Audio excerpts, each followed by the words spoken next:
Hello, everybody. This is episode 22 of Ain't This the Fun podcast with a new face.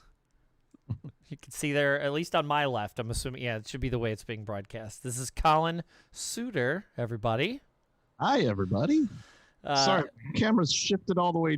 I'm shifted all the way to the right because the wires and everything, the way my table's set up, it's just like that's how it has to be. So it's weird, I know, but it's fine. You're fine. Everything's fine. Collin's most known for his wit and intelligence, but also his movie knowledge. A colleague of the usual biweekly guest, Erik Childress, and what I would like to call a friend. And he had me on his podcast, which we'll talk about here in a second, I'm assuming. You can expand upon it a little bit. But it's called Christmas Movies Actually. It's monthly. Yeah, until we get to October, November, December, then it's then we do a few more episodes in those months as we lead up to the Christmas season, because it is a podcast about Christmas movies. So and we named it after Love Actually, which is of course a Christmas movie as well. So we just thought, well, may as well put Christmas movies in the title so people know what the podcast is about, right? Yeah, it works out perfectly, obviously. Yeah. But another thing you're known for is putting together the shorts program at the film festival here in Chicago that you guys put on. The Chicago Critics Film Festival. Yeah, we just had it a month ago at the Music Box, and it was a big success. And I mean that is something that I can't imagine ever getting tired of.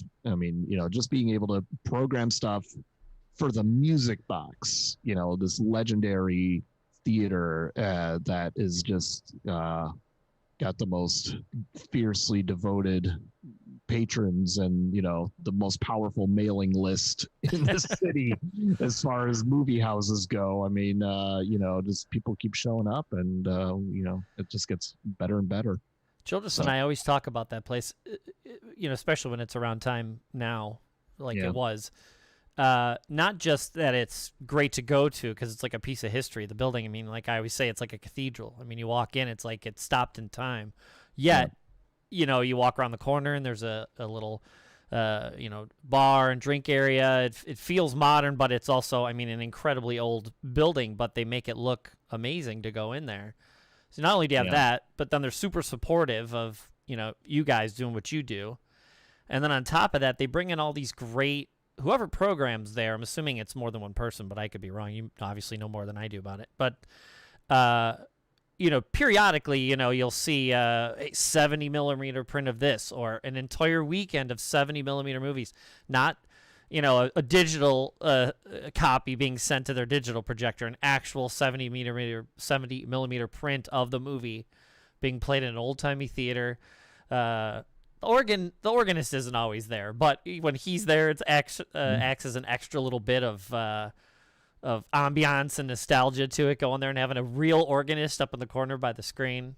Yeah, just this week, as you just mentioned, 70 millimeter. Like this week and last week, it is the 70 millimeter film festival that's taking place right now, and so I just came back from the Music Box after seeing Lawrence of Arabia in 70 millimeter at an afternoon showing. And it's, that's one of my favorite things is to whenever the 70 millimeter festival comes on, I try to see Lawrence of Arabia because that's the way to see it. And it's just an astonishing movie. And so today was that day, fulfilling that tradition. And then yesterday, they also had a movie called Mad God that they're playing throughout the week, which is a film by Phil Tippett. Do you know who that is? I know the name, and I don't know why. Give me a second. Phil Tippett, is that? Let me guess. I'm going to be totally wrong, but give me a minute. He's a special effects guy. Yes. And was it Star Wars that he made his name on? Yeah. Okay. Yeah, tons of big movies. He's just one of the main guys, who was a pioneer. Back in the Star Wars days. And, I want to say he's the guy that did the tree bike race in Jedi. was a Tippett thing. Maybe, yeah. But anyway, he's had this passion project for the last 30 years, mostly stop motion animation project that he's been laboring over for the last 30 years. It's finally finished.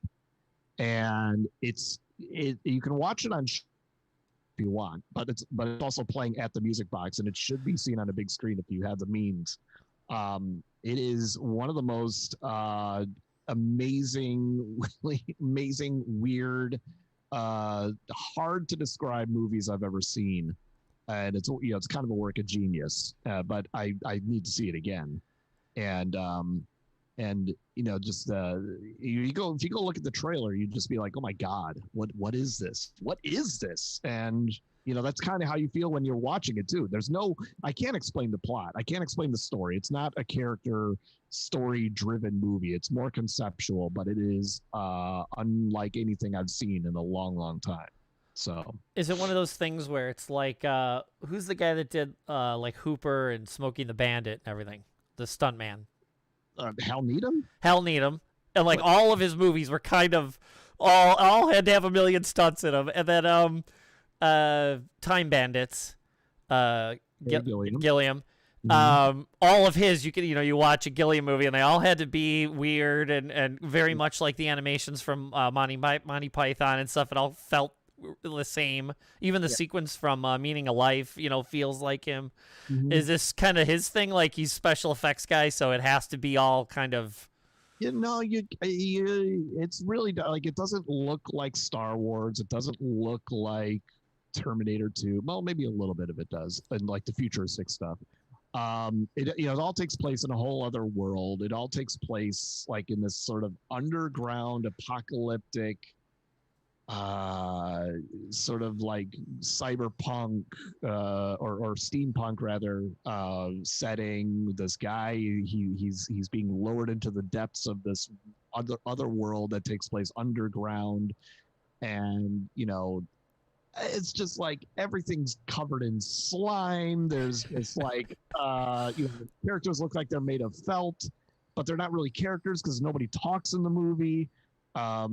And you kind of know what's going on, but then something happens where I go, maybe I don't. Maybe I have no idea what's going on. Maybe I'm completely in the no, I really don't know what's going on. But man, to look at it, just looking at it and actually listening to it too it's a sensory experience, made by an artist who clearly had a lot of time to think about this and to put it together. But you walk out going, I need to see that again because I don't know what I just watched. What was the name of it again? Mad God. Mad God. Yeah. Erik in the chat says the director of Megaforce. Hal Needham. Yeah. Everything had to have a ton of stunts. Yeah. You gotta throw a Firebird a couple hundred meters at some point. Otherwise, it's not. In this case, it's a motorcycle flying. Have you seen Megaforce? Oh, I love Megaforce. It's so ridiculous. Great. As a matter of fact, Childress just sent a link. I guess they're giving away. There's like a raffle with the special edition, and you could win like a model kit of the tan Lightning APV vehicle or ATV vehicle. I like Megaforce. I don't need to shell out $60 for Megaforce paraphernalia with my Blu-ray, especially since I'm most likely going to watch it with the Rift Tracks thing anyway. Yeah, I mean, come on. I'm not going to like seriously watch Megaforce, but if somebody gave me that stuff, sure, I'd take it. But I got other things to spend my money on. It's cheese. Yeah, I don't know if I'd ever spend $60 on that, but that movie is cheese in all the right ways. Oh, it's great. Oh, it's so good. Even to the point the like midnight run where it's all dark, and the paint goes black and they're all like running, and it's just the silly like G.I. Joe cartoon lasers. Yeah. It's even that you can appreciate. It's good because it's bad, but it's kind of good again. It's so yeah. Oh man. Is anything better than him doing the spin on the motorcycle with the green screen at the end? Come on. We know you're in a studio. It doesn't look the least bit convincing. I believe somebody pointed out that it came out on the same day as The Thing and Blade Runner. Come on, really? I mean, those two movies coming out together, like we all know that, but like then somebody threw in that also Megaforce was released on that same day, and I'm just like, oh, I did not know, and that's like one of those. Which one of these things does not belong? One does not live up to the other two the way it kind of needs to. But the fact that it has a legacy. And there's literally I don't know if you play video games or not, but in GTA 5 in the online thing, they have a bike that flies. Even to this day, they add little things to games. Or I saw a great T-shirt with him on the bike once, and I'm like, this is fantastic. People still remember this trash because it was on cable all the time. It's the only reason I ever saw it. It's not like I went to the theater and saw that. Eric and I rediscovered it at the same time, like. And not to play the hipster card, but like in the early 2000s, I want to say we watched it together one day. I found a video store that had it for rent on VHS, and I grabbed it, and then it was like, man, it's too bad. It was at that time. It was like, man, it's not on DVD. Nobody knows about this movie. I wish more people should know about how good this movie. And eventually, people caught up, and so I'm very happy to see that now. I could be wrong, and I'm not trying to one-up you. I could be wrong, but when we worked at the video store together, I think we put it on. So you'd be talking, you'd be talking 90, 91-ish, 92 maybe? Yeah. I'm not saying it was the first watch. Oh, yeah, right. I think we watched it together for some reason. But even then, that would have been another 10. Yeah, we did, see? Yeah, but even then, it would have been another 10 years or so. I mean, we just talking about, I haven't seen Cloak and Dagger in probably 20 years. And now I'm going to, get the DVD. I want to watch it. I haven't seen it in so long. It's one of those things where we forget it, and then you see it. Mm-hmm. Like, I don't think about Megaforce every day. Why would you? Somebody out there does. You know it. There's like a Reddit or a fan club somewhere. Somebody out there is leaving the house every day, kissing their thumb and going, Yep. Yeah. That's great. So not to do a resume, but basically, I mean, obviously you big movie guy, part of the Film Critics Association here in Chicago. You set up the shorts. You help with all of it, but that's kind of your thing. And some of those movies or the shorts have actually gone on to do well afterward. You want to take credit for that now? Yeah, I mean, sometimes they get nominated for Academy Awards, which is always gratifying. Nothing's won yet. Oh, yeah? I thought one did. No, there was 1 year where I thought it was going to happen, and that's when I learned there's this animated short called World of Tomorrow, and I was convinced this could be the one that wins the best animated short because it built. I mean, it's got a strong cult following. It was on Netflix. It was like the first time Netflix started airing short films that were nominated for Academy Awards, and I thought, wow, all this exposure it's getting, it should win. This would be great, and it didn't. But then neither did the Pixar movie. But it was that was the year I learned that every best animated short has to be a kid-friendly movie. Oh.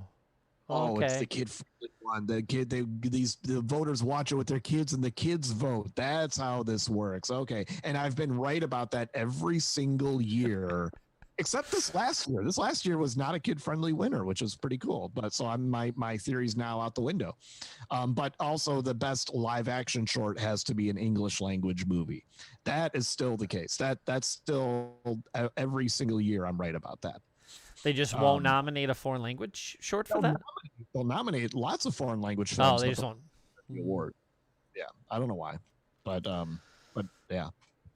So I mean that's the most kind of success that these things can get, but it's pretty awesome when it happens. And I also write about short films for RogerEbert.com every month. That's right, you're a regular there as well. Yep. And I'll be reviewing the last 2 episodes of season 4 of Stranger Things this week. So, yeah. Just caught up Sunday night. Okay. Sunday night? You're Sunday ready. night. Yeah. Can't wait. Oh, yeah. I'm a big fan. So I'm ready. I've already got the episodes. Like they just sent them tonight for people to review them. Okay. So I'll be watching them over the next 24 hours. There you go. Yeah, I'm excited. So for those of you who don't know, what we do here is we try to think of things that make us happy and talk about them, because for the last 27 months, we've been living in a nightmare hellscape. And we need positivity. Childress likes to call it pop culture and positivity. So what we do here is we talk about 3 things that we're each enjoying, that brings us happiness, that makes us smile, whatever. And then at the end, we're each going to talk about something that we're looking forward to. We hope that's going to do for us. It could be tomorrow, it could be a week, a month, a year, whatever. So what I always say to everybody is, would you like me to go first, Collin, or would you like to go first? I'll let you go first. How about you go first? Okay. Okay. Sometimes I like to ask because I don't necessarily know the answer. Do you like board games or any kind of board game type stuff?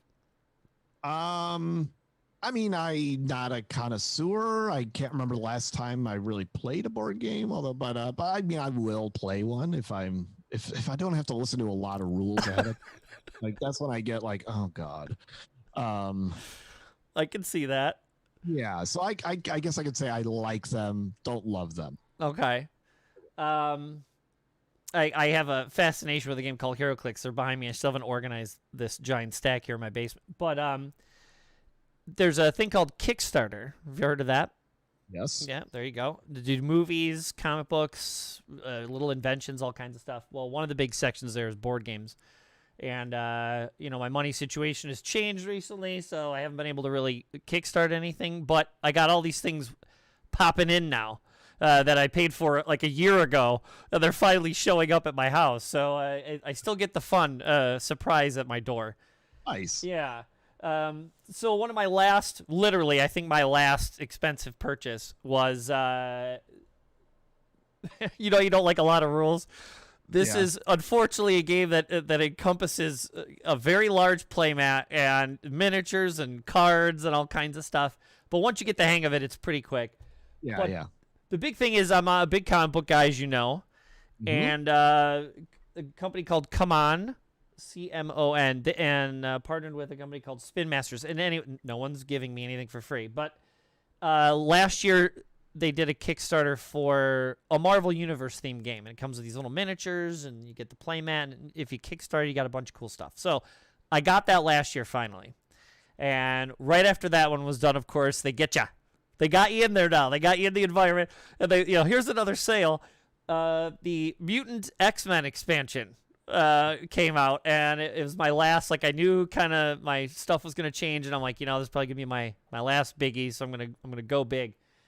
This is only one of the 1, 2, 3, 4, 5, 6, 7, 8.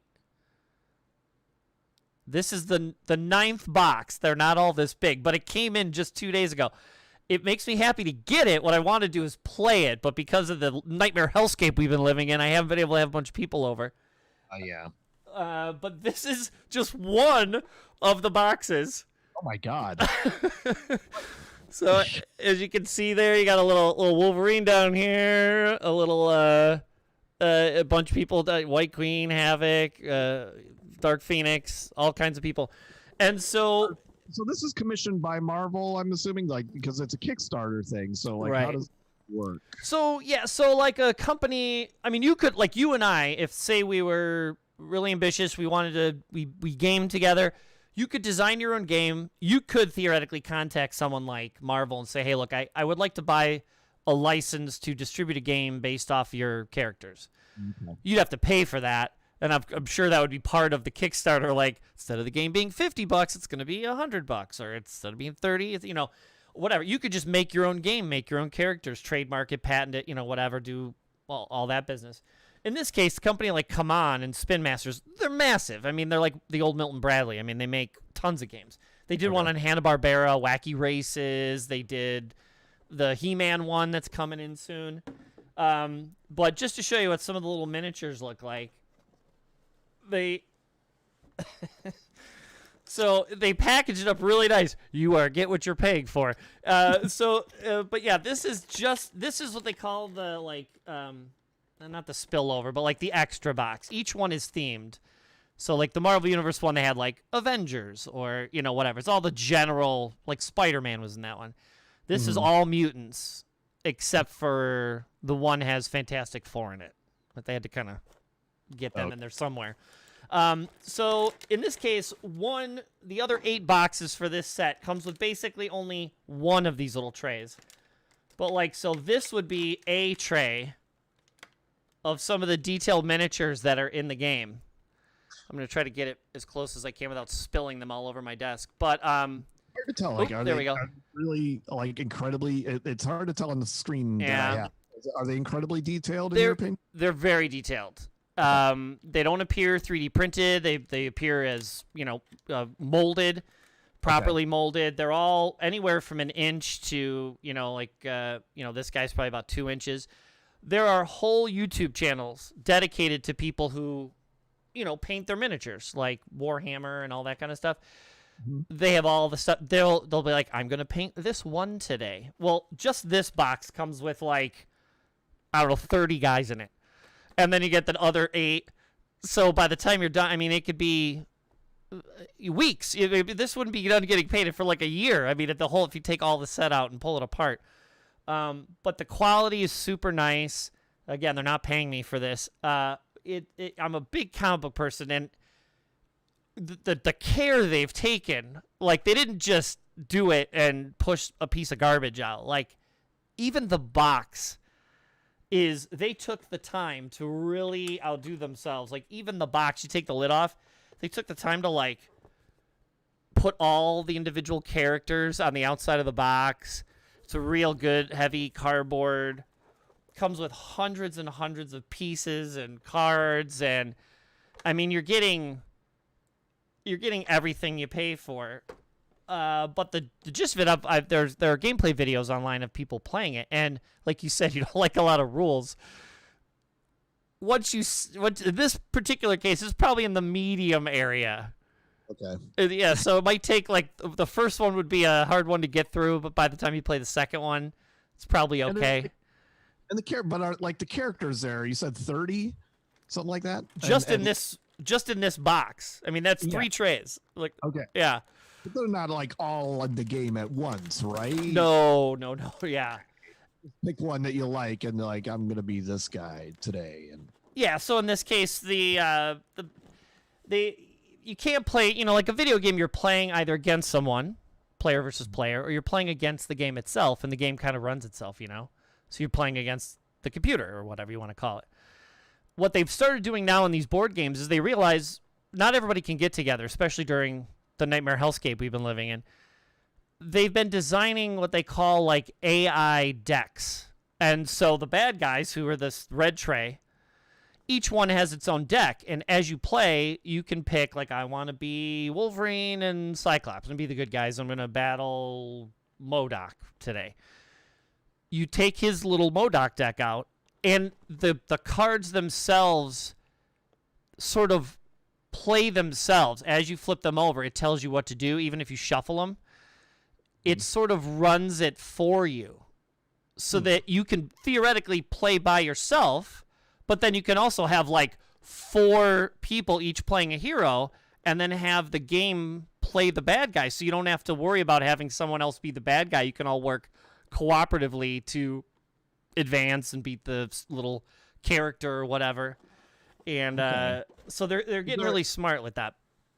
I mean, would you compare it to is it D&D Dungeons and Dragons is there a story kind of? Did you ever play Dungeons and Dragons? Not really, but I had friends who did, and I know the gist of it. I think I may have played once in my adult life, actually. I take that back. I think I did play once in my adult life. This is more structured, so you're not you have cards like a deck, per good guy. I want to be Wolverine. Well, you take his cards out and then you use them.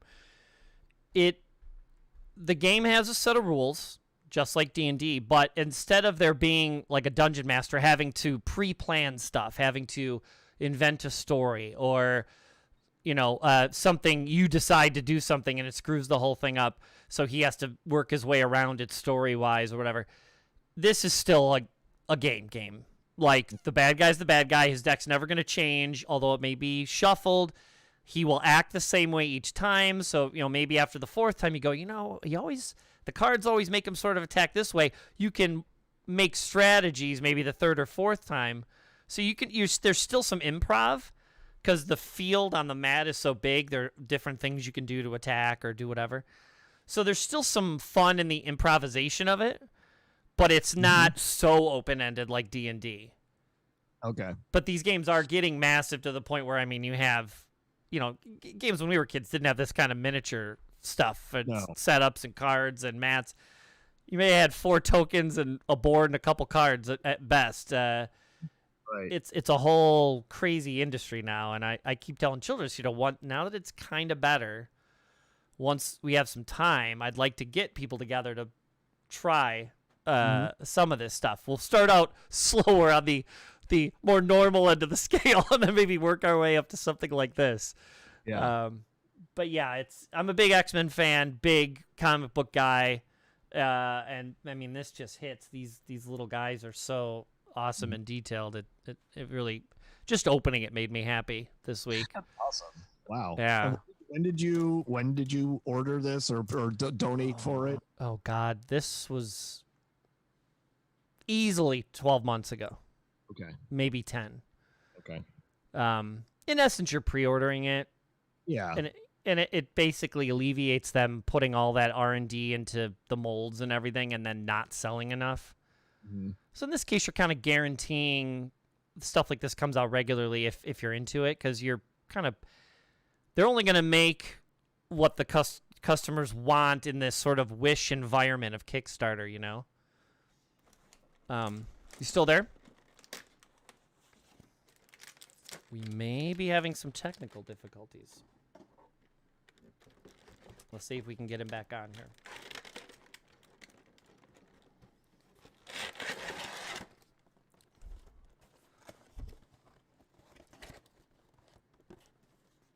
We'll give it a couple more seconds, and then we'll see if we just need to send him another invite. Maybe that's what happened. It just maybe booted him there.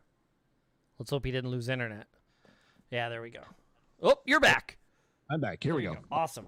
I was going to say, we give you a couple more seconds. I was hoping he didn't have like a total outage. No, I was on the wrong thing. Here we got 2 networks. Oh, like the 2.5 or 2.4, the 5. Yeah. So yeah. But yeah, that's my big thing. Awesome. Yeah, it's fun.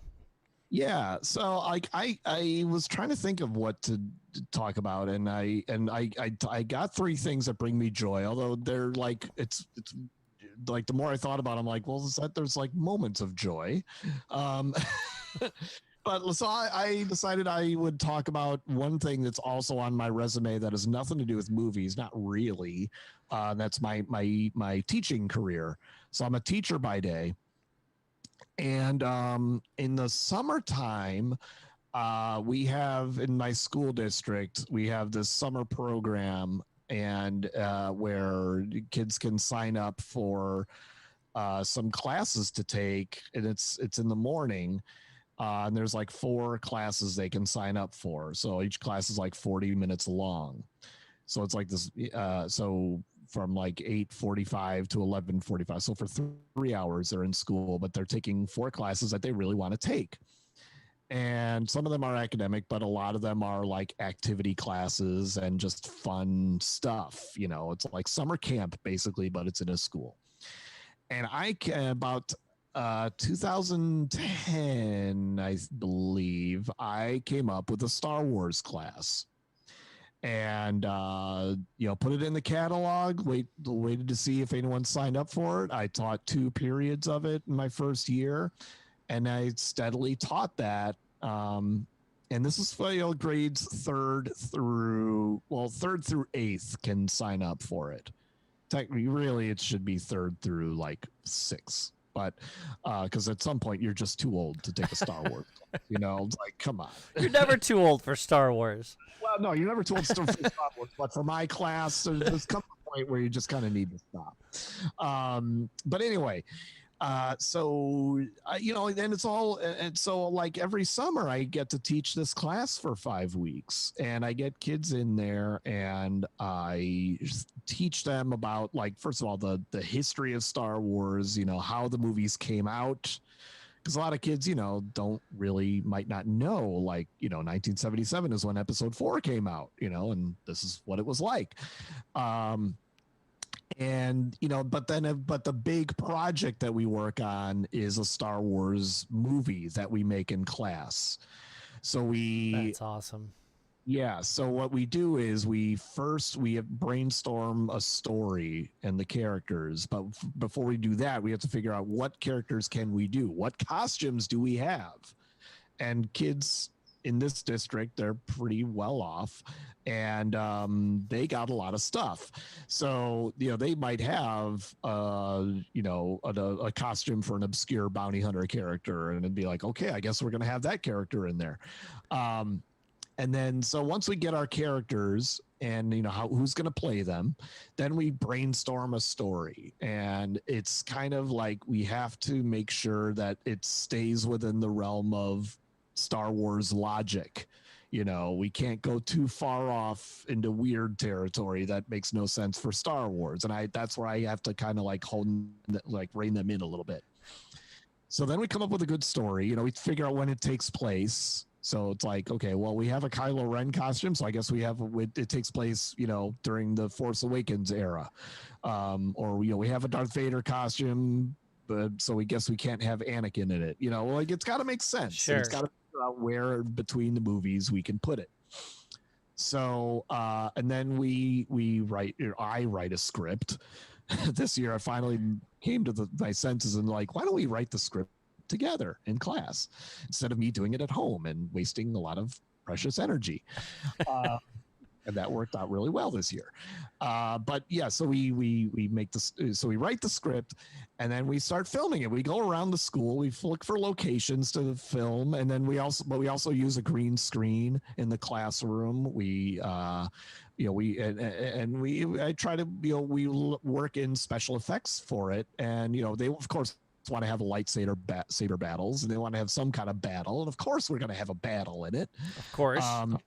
And then we use like apps there are a lot of apps out there that are designed to like add lightsaber effects to your movie, and it's painstakingly tedious to do. It's animation, basically. It's rotoscoped animation.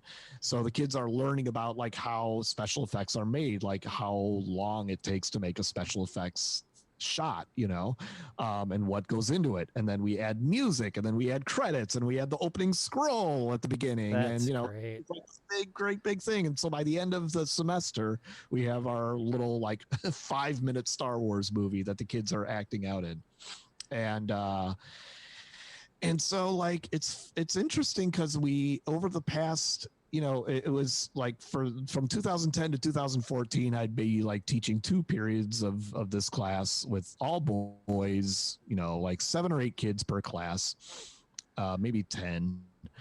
But then, of course, in 2015, after Force Awakens came out, then the class blew up, and I was like, all 4 periods. I'm teaching 4 periods of Star Wars. I got 4 movies going on at the same time. I'm losing my mind, But it's like, but the great thing is, like, finally, girls are signing up for the Star Wars class because they love Rey so much, And it's like, oh, this is awesome, Way more diversity, way more interest.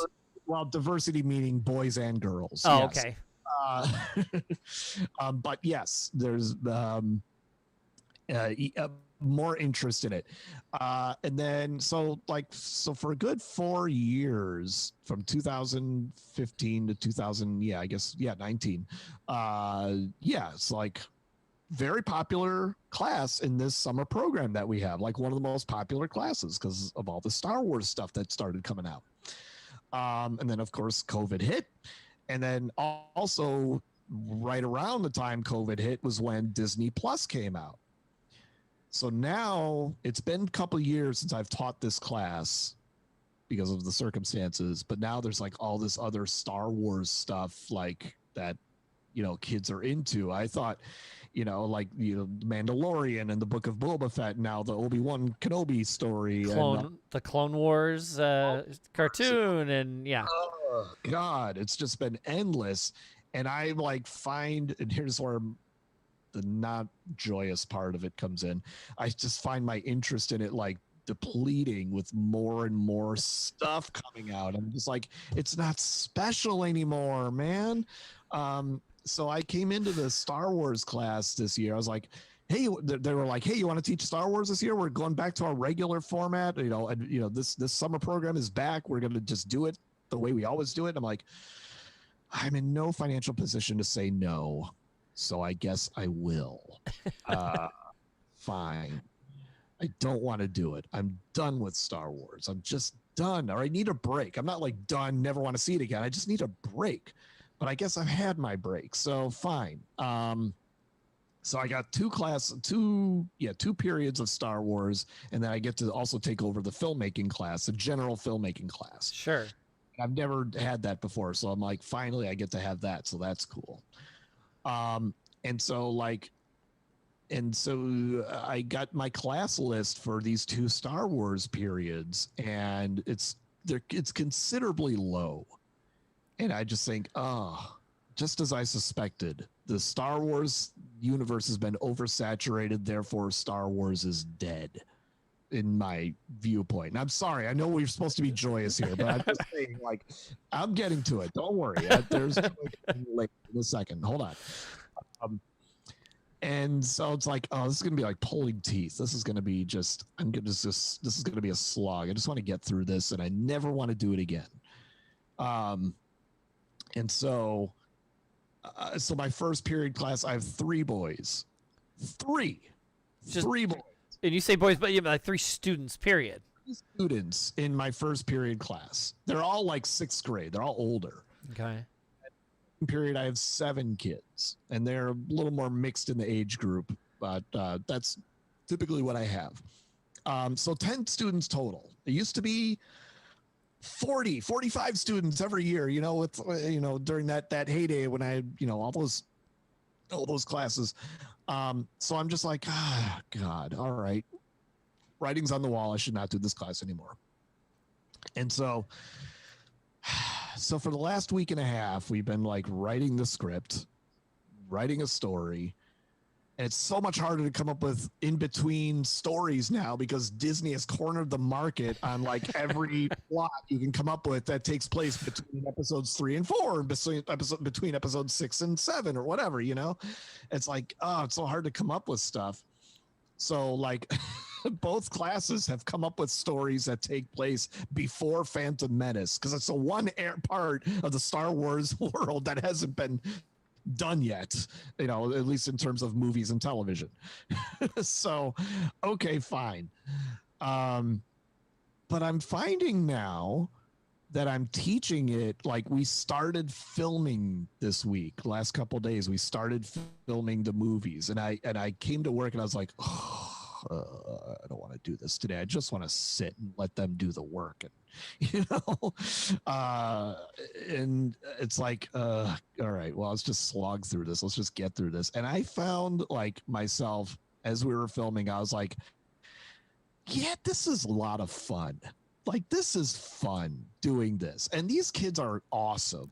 These kids are just great. They're so into it. They love Star Wars still. It's not all. I thought it was going to be all about Baby Yoda. Right. Let's do a Baby Yoda story. I got Baby Yoda. Let's do Baby. I thought that's what it was all going to be. They don't care about Baby Yoda. I mean, they like it, but they don't care. They're they're very into the prequels. These kids are really into the prequels for some reason. The prequels. And episodes 4 and 5. One kid his favorite movies are, New Hope and Empire. They're when in my first day in this class, I always ask, I kind of try and get a sense of what they know about Star Wars already and what they like, what they love. And I found that a lot of them are yeah, the Disney stuff is okay, but it seems just like a repeat of stuff that they already did before. It just seems like a repeat of stuff George Lucas already did. I'm like, you guys are okay. And listen, I like the Disney stuff. I actually do like it, but most of it. But like, they really were like, they really knew their stuff, and they really had like definite, critical opinions on it. And no two Star Wars fans are alike, so that's cool. And this is without me telling them what I like or what I think of anything. I didn't prompt them or lead them in a way. I just like, what do you like? What do you not like? So I'm finding that even though this is still, I'm holding to this. This is my last year doing this because I want to end on a high note. But I found that I'm still having fun doing it, and that really surprised me. That the process of making these goofy ass Star Wars movies, and they're goofy, is still fun. And so I was very happy about that. I was going to say, you got to think too, for 3 people to have signed up for the class and to continue to go and not be like, oh, there's only 3 of us, I guess I'm done, or start not showing up. They really love Star Wars. Yeah. For only 6 or 7 in the other class, like, we really want to be here. Yeah, and like the 7 kids, they're a lot of fun, and they're like, as when we were wrapped up filming for the day, we were out on in another part of the school, and we were walking on our way back to the class, and I heard kids saying like, "Star Wars is the best class ever," and they're like, "Oh yeah, hands down, best class ever." Nice. Awesome. They get to wear their costumes, they get to have sword fights. I mean, lightsaber fights, and for the purpose of creating something, like they get to be the characters for a few minutes and like, play with their toys and, and really have battles and really get into character. Like a lot of kids like improv while they're in character, but they're like good at it. And it's like, okay, all right. That's okay. All right. I got to stop, get out of my Star Wars funk and just feed off of their energy for a while and their positivity and just enjoy that. You hear all those stories of people like Spielberg and all that stuff. Like, we used to run around with their 8mm cameras and make movies in the summer when they were like, 10 or 12 or whatever. Yeah. This is their version of that. Now with cell phones being able to record in 4K, I mean, you don't even need high-end video equipment. You could literally import that into iMovie, add a couple special effects on top of it. Even if you didn't do it with better software, you could pretty much do a 5-minute movie right through your phone and maybe an iPad. And kids do, man, because like in my filmmaking class, the first day of class for that, I was like, have any of you made any movies at home? And like a few kids like pulled out their phone, like, yeah, I got one right here. And that's great. We all watch it on the monitor, and it's like, okay, yeah, you're really interested in filmmaking. Cool, glad you're here because you've already done it. And then it's like, man. Yeah, you and I are almost exactly the same age. I when my parents bought me a video camera in the mid 80s, a VHS video camera, that was like, I was the only kid I knew who had a video camera. I mean, you had to not be loaded with money, but you had to be okay. You had to be doing pretty well. At least middle class middle class. Yeah. And it's just like, it's so insane to me that like, you can just whip out a camera out of your pocket and just start making a movie. And that movie could get into Sundance feasibly. Wasn't there, I can't remember the name of it. It was about like a kid investigating something at his school, and it was all filmed on an iPhone. I mean, there have been filmmaking. I mean, Steven Soderbergh has done that, and so has Sean Baker, who made I think he was the one who broke through at that. Made a movie called Tangerine. That was a feature-length film made all on an iPhone, and that was a huge deal at the time. He went on to make Florida Project and Red Rocket, which we played at our festival last year. That director. So I mean, it's becoming less and less of a novelty now. It's becoming more, I wouldn't say mainstream, like to the point where we're watching everything in multiplexes, but it is becoming like it's not as much of a stunt as it used to be. I think it was, I don't know, at this point probably 5 or 6 episodes back, I had Carlos on, and he does a lot of multimedia on YouTube and stuff. But we were talking about we still like edit stuff. Like you have to pull the video in and do stuff to it manually, and then you push it out. And this is even leaps and bounds above Avid, which I remember going to school and using a little bit. Mm-hmm. Now it's basically like Windows has its own little mini editor, movie editor in it, and iTunes has the iPad has iMovie right in it. But I was explaining to him how he's like, yeah, I got to do this to it, got to do that to it, and then there was a girl that demonstrated, or a guy, some sort of TikTok or Instagram thing. I don't, Mrs. Fun watches them, but it was a guy explaining. He goes, watch, she's not even editing this. And what she was doing is, I guess you can pause the record as you're recording your little Instagram or TikTok or whatever. Yeah. And she's moving her phone and zooming and turning it around, and you can see her finger sort of click the phone, and she's doing this thing and swipe, and she's singing and dancing, and it looks like she's, having issues, like something's wrong with her. And then she's done, right? She hits the button, and then right after that, you see what she had done. Mm-hmm. Cut real time in a matter of 25 seconds.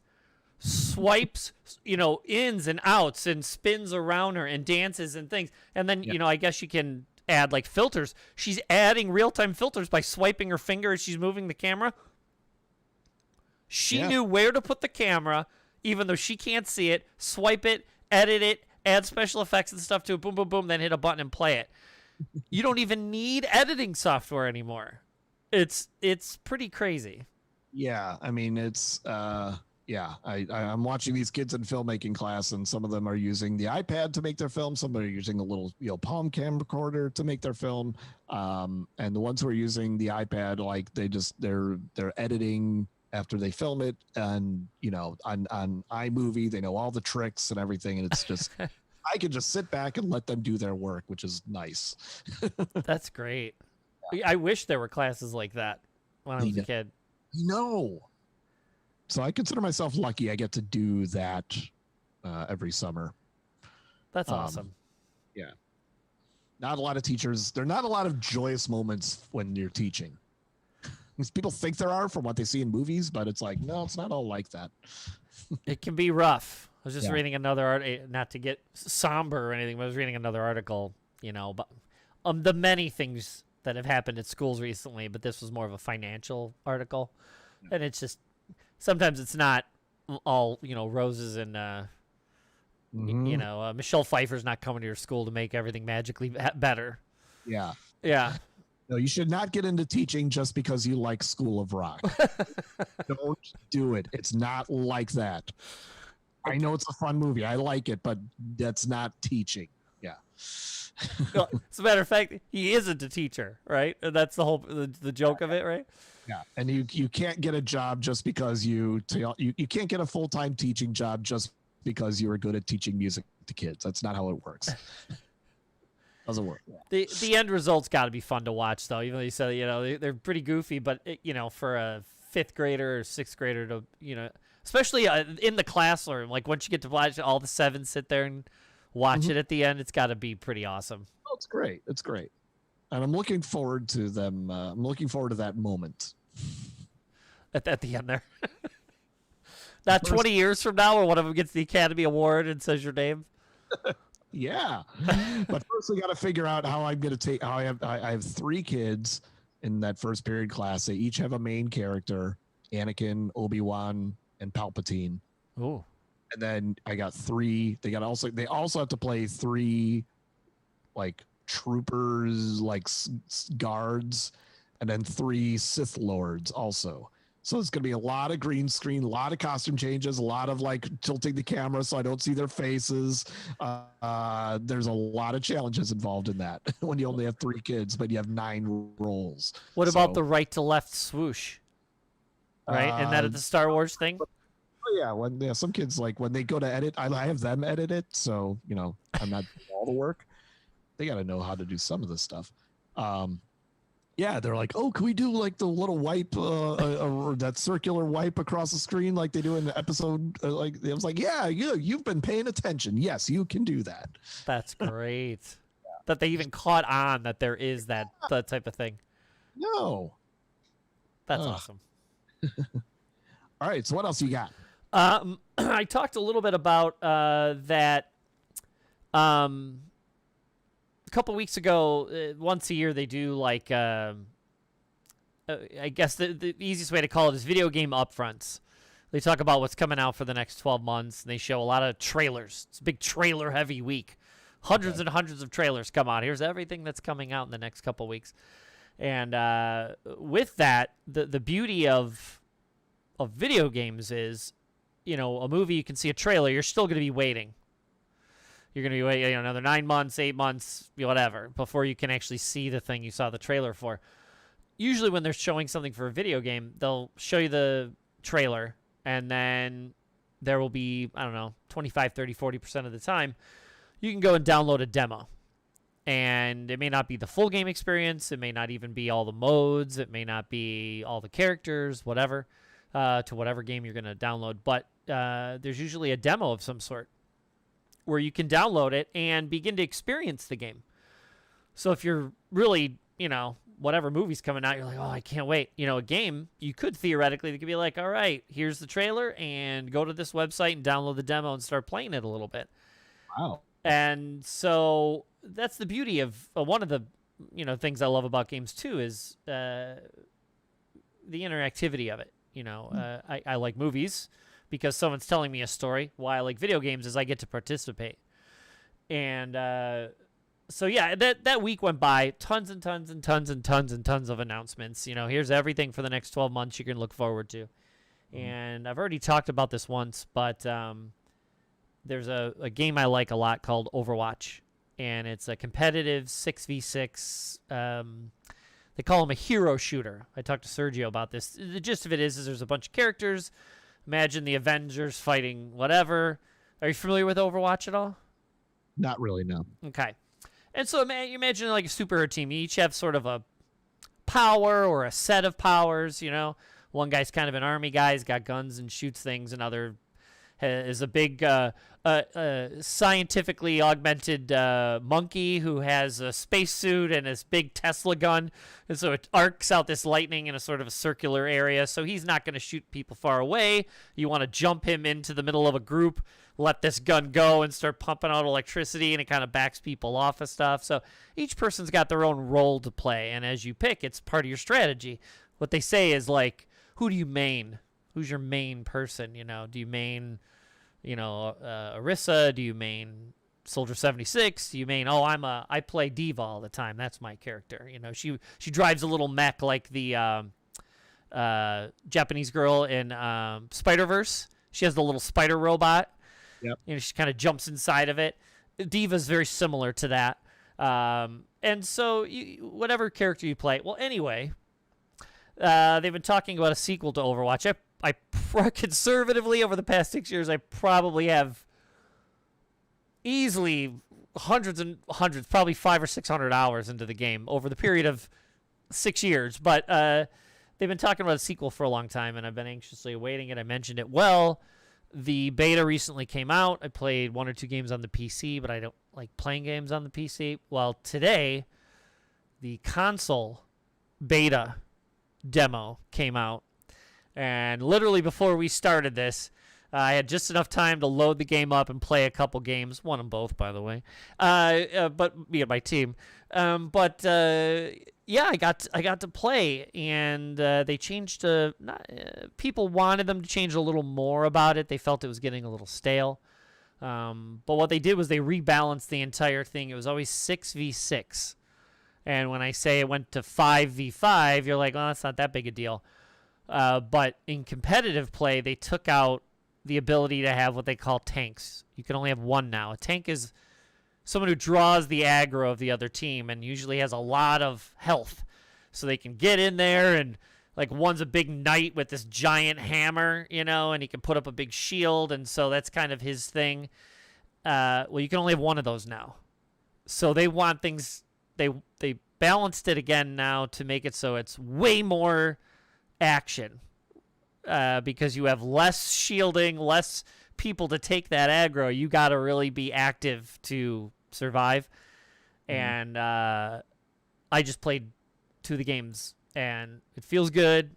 It looks amazing. I think you'd appreciate it. I'm going to put everything we talk about here. I always put links both in the audio version and the iTunes notes to the podcast, and in the video version on YouTube. You'll get a bunch of links to things we're talking about. But the company that makes this game is called Blizzard, and usually every major change they've done over the last 6 years, they've put out a usually 5-minute, but anywhere from 5 to 10-minute fully animated cartoon. And it is of Pixar quality. Nice.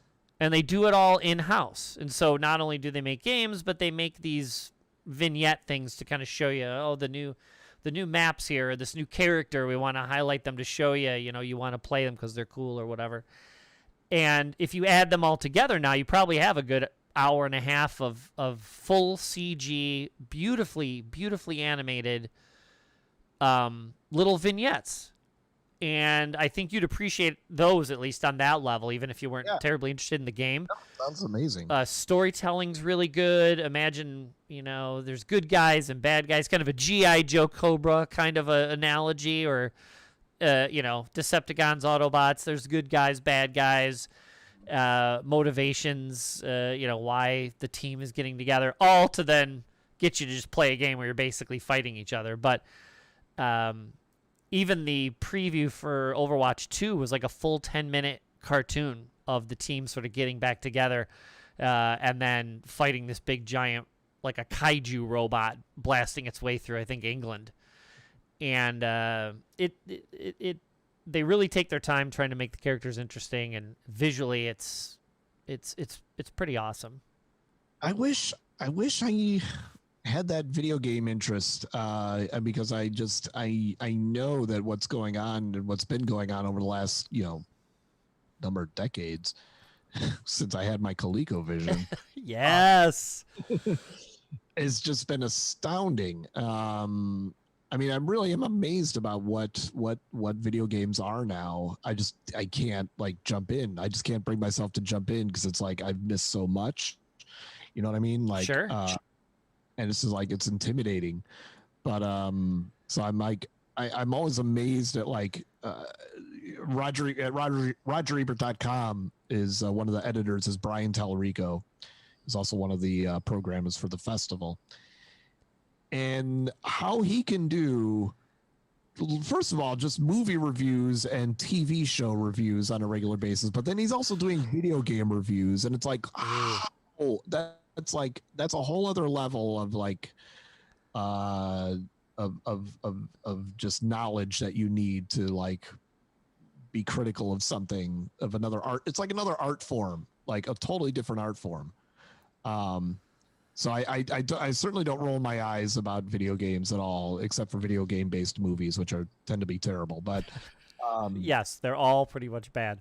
Yeah, but I'm amazed at what they can do. And also, you just reminded me about the animated things. One thing of Star Wars that I love, that I really want to finish at some point, is the animated series that came out, I want to say a year ago. It was different little Star Wars stories with different animation styles for each one. And the few that I saw, I only watched 3 of them, were pretty great.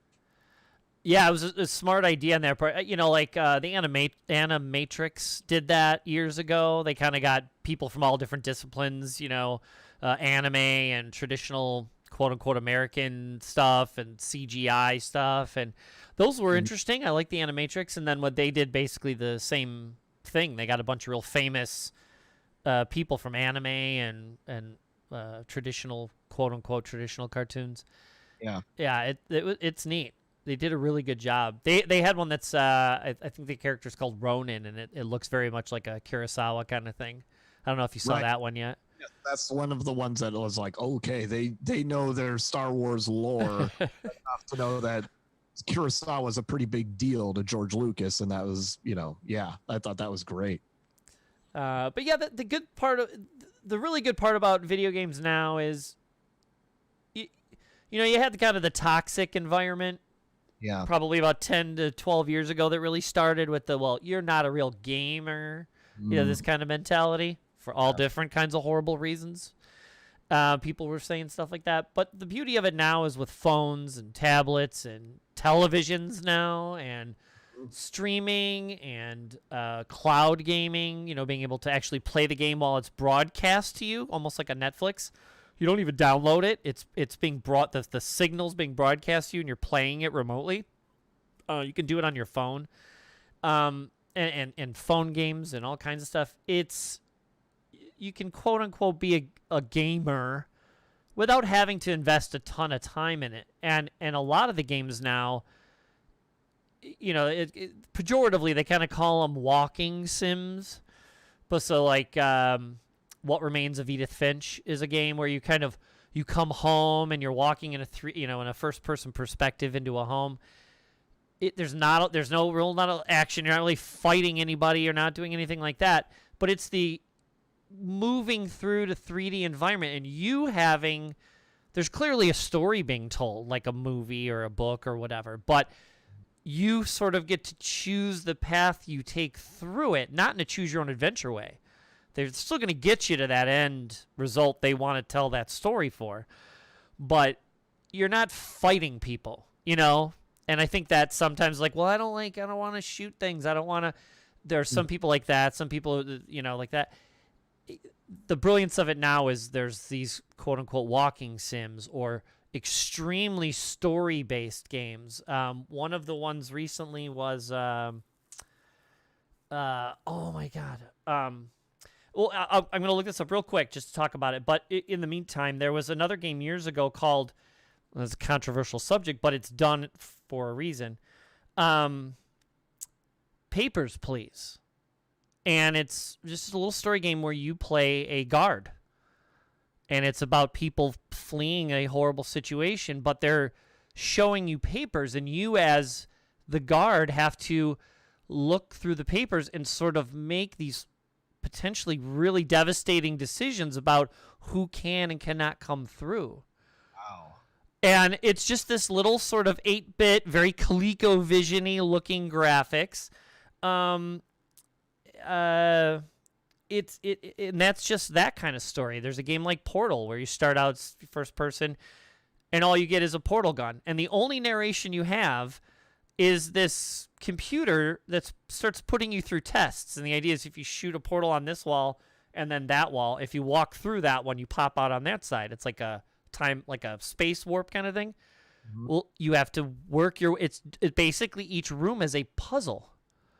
So you're not shooting anybody. There's no bad guys. There's all these great games now where you don't have to play them for that reason. And the PC is so easy now. Steam, Epic, Ubisoft has their own thing. EA. You just go in, you put in $2 or $3, you download the game, it's right on your PC. Epic literally gives you a game. You don't even need to buy anything from them. Epic just gives you a game for free every month. You just go on the website, hit a button, you download a game. Mm-hmm. And so, if there's ever a situation where you're like, maybe I want to try sort of maybe a story game or something, let me know. I'll let you know which one to kind of download. Something that's not too time intensive so it doesn't ruin your life. But there's all kinds of different games out there. Like last week I talked about, I got Mrs. Fun, Animal Crossing. You're literally just this little dude that shows up on an island and you kind of just sort of play a house in a way. There's objectives, but no bad guys. It's all fun and fluff, and you're just kind of playing house. Yeah. I like that. No need to be intimidated or weirded out, or it's super not difficult anymore. Yeah. To download stuff, they make it so easy now. It's such a huge industry. Yeah. So we'll get you to play something. Yeah, I mean, I feel like something I should try something because I mean, if nothing else, I got kids. I hear kids all day talking about Minecraft and Roblox and Fortnite. Sure. Those are the three that keep that are still at the forefront of what kids are doing. But I'm sure there's something else that's coming around the bend that I don't even know about yet. But it's good as a teacher to stay on top of that stuff, so you don't feel too old and out of touch. You don't know what Roblox is? Oh God, I know. I definitely know now. Of course. Very cool. What's your number 2? My number 2, hold on a second. I'm going to get something really quick. Okay.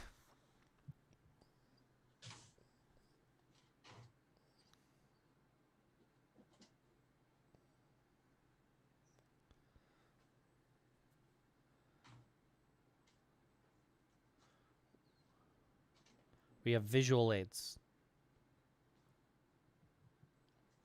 Okay, so I might get a little visual here, but that's fine.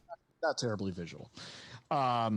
So when we get to things that we're looking forward to, this will come back a little bit, but I'm really excited that there's a new Arcade Fire album that came out about 2 months ago. I'm a big Arcade Fire fan. And I was thinking like, well, maybe I could talk about that, but I was like, I don't know, because it's I'm gonna save it for later. But I always say like I'm never more alive than when I'm at a U2 concert or an Arcade Fire concert. Okay. Being in that room with those two bands that just does something to me, and and joy is one of those things. Now with U2, this year marks the 30th anniversary of the ZooTV tour, which was their groundbreaking media spectacle that was in support of their sort of reinvention of themselves, Achtung Baby, that album. And that's when like I became the diehard U2 fan I am today. That's when you did? You weren't Joshua Tree guy? No, I like Joshua Tree, and and in high school I owned 3 U2 albums: Joshua Tree, Rattle and Hum, and Unforgettable Fire. Sure. That was it. I was a casual fan. I was not a diehard. I was a casual fan, liked their music, liked the documentary for the most part. But then like it was like after Rattle and Hum, like a lot of people, it was like, okay, they need to go away. Taking themselves way too seriously, and it's just like, I like their music. They're just not fun. They're just not fun to be around. They're not fun to, they're just too, Bono's just got to lighten up a little bit. I mean, you look at that album cover and you're just like, those are 4 very earnest men making very earnest music. Bono's different though. He's looking to the left. Yeah. But, they're just the wandering pilgrims in the desert. In 1987, it's pretty awesome, and it's still like it's a beautiful record, and it's got great music on it. I'm not trashing it in any way, but so I was more of a Talking Heads guy because Talking Heads were innovative and fun, and also intellectual, and also like there was a little more quirky, and I think I responded more to that. But that was also the time Talking Heads were breaking up. I got into Talking Heads just as they were breaking up. Great. So when U2 came out with Achtung Baby, and I was like, oh, I don't know what that title means, but sounds a little pretentious. I feel like I don't know if I'm going to buy it. Maybe I'll wait and hear some of the songs on it. Heard some of the songs on it. It was like, yeah, actually, I'm going to buy this thing. This sounds pretty darn good. It sounds different. And, bought it. Heard a lot about the ZooTV tour. The more I read about it, the more I was like, it sounded amazing. I've never heard of a show like this before. And it's U2. I mean, like, we just, the last we saw them, Bono was, preaching about the Sunday Bloody Sunday massacre that happened in Ireland in 1988, not Bloody Sunday, but referencing it in that song. And it was just like, heavy. But now it's like, oh, he's like this weird sort of, he's got this other persona, the Fly, and he's cut his hair. He looks a little more Elvis-like. He's got this black leather suit. He's got these shades on, and he's totally making fun of his image. and making fun of the excess of rock and roll at the same time, and totally like beating the critics to the punch this time. That's genius. And I finally went and saw the ZooTV tour. I did not have great seats for it, but I saw it. The good part, though, I imagine there is that it didn't matter what seat you had. That background with all the TVs, and that was the ZooTV, right? Yeah, all the TVs and the big screen and all the lights. Like that was not U2. All of a sudden, it was. It was like, it looked like Blade Runner. I mean, that no, it really did. It looked like looked like you were on the set of Blade Runner. Because it had flying, it had the cars hanging down, the Trabants, the German Trabants that, that are part of the album's iconography.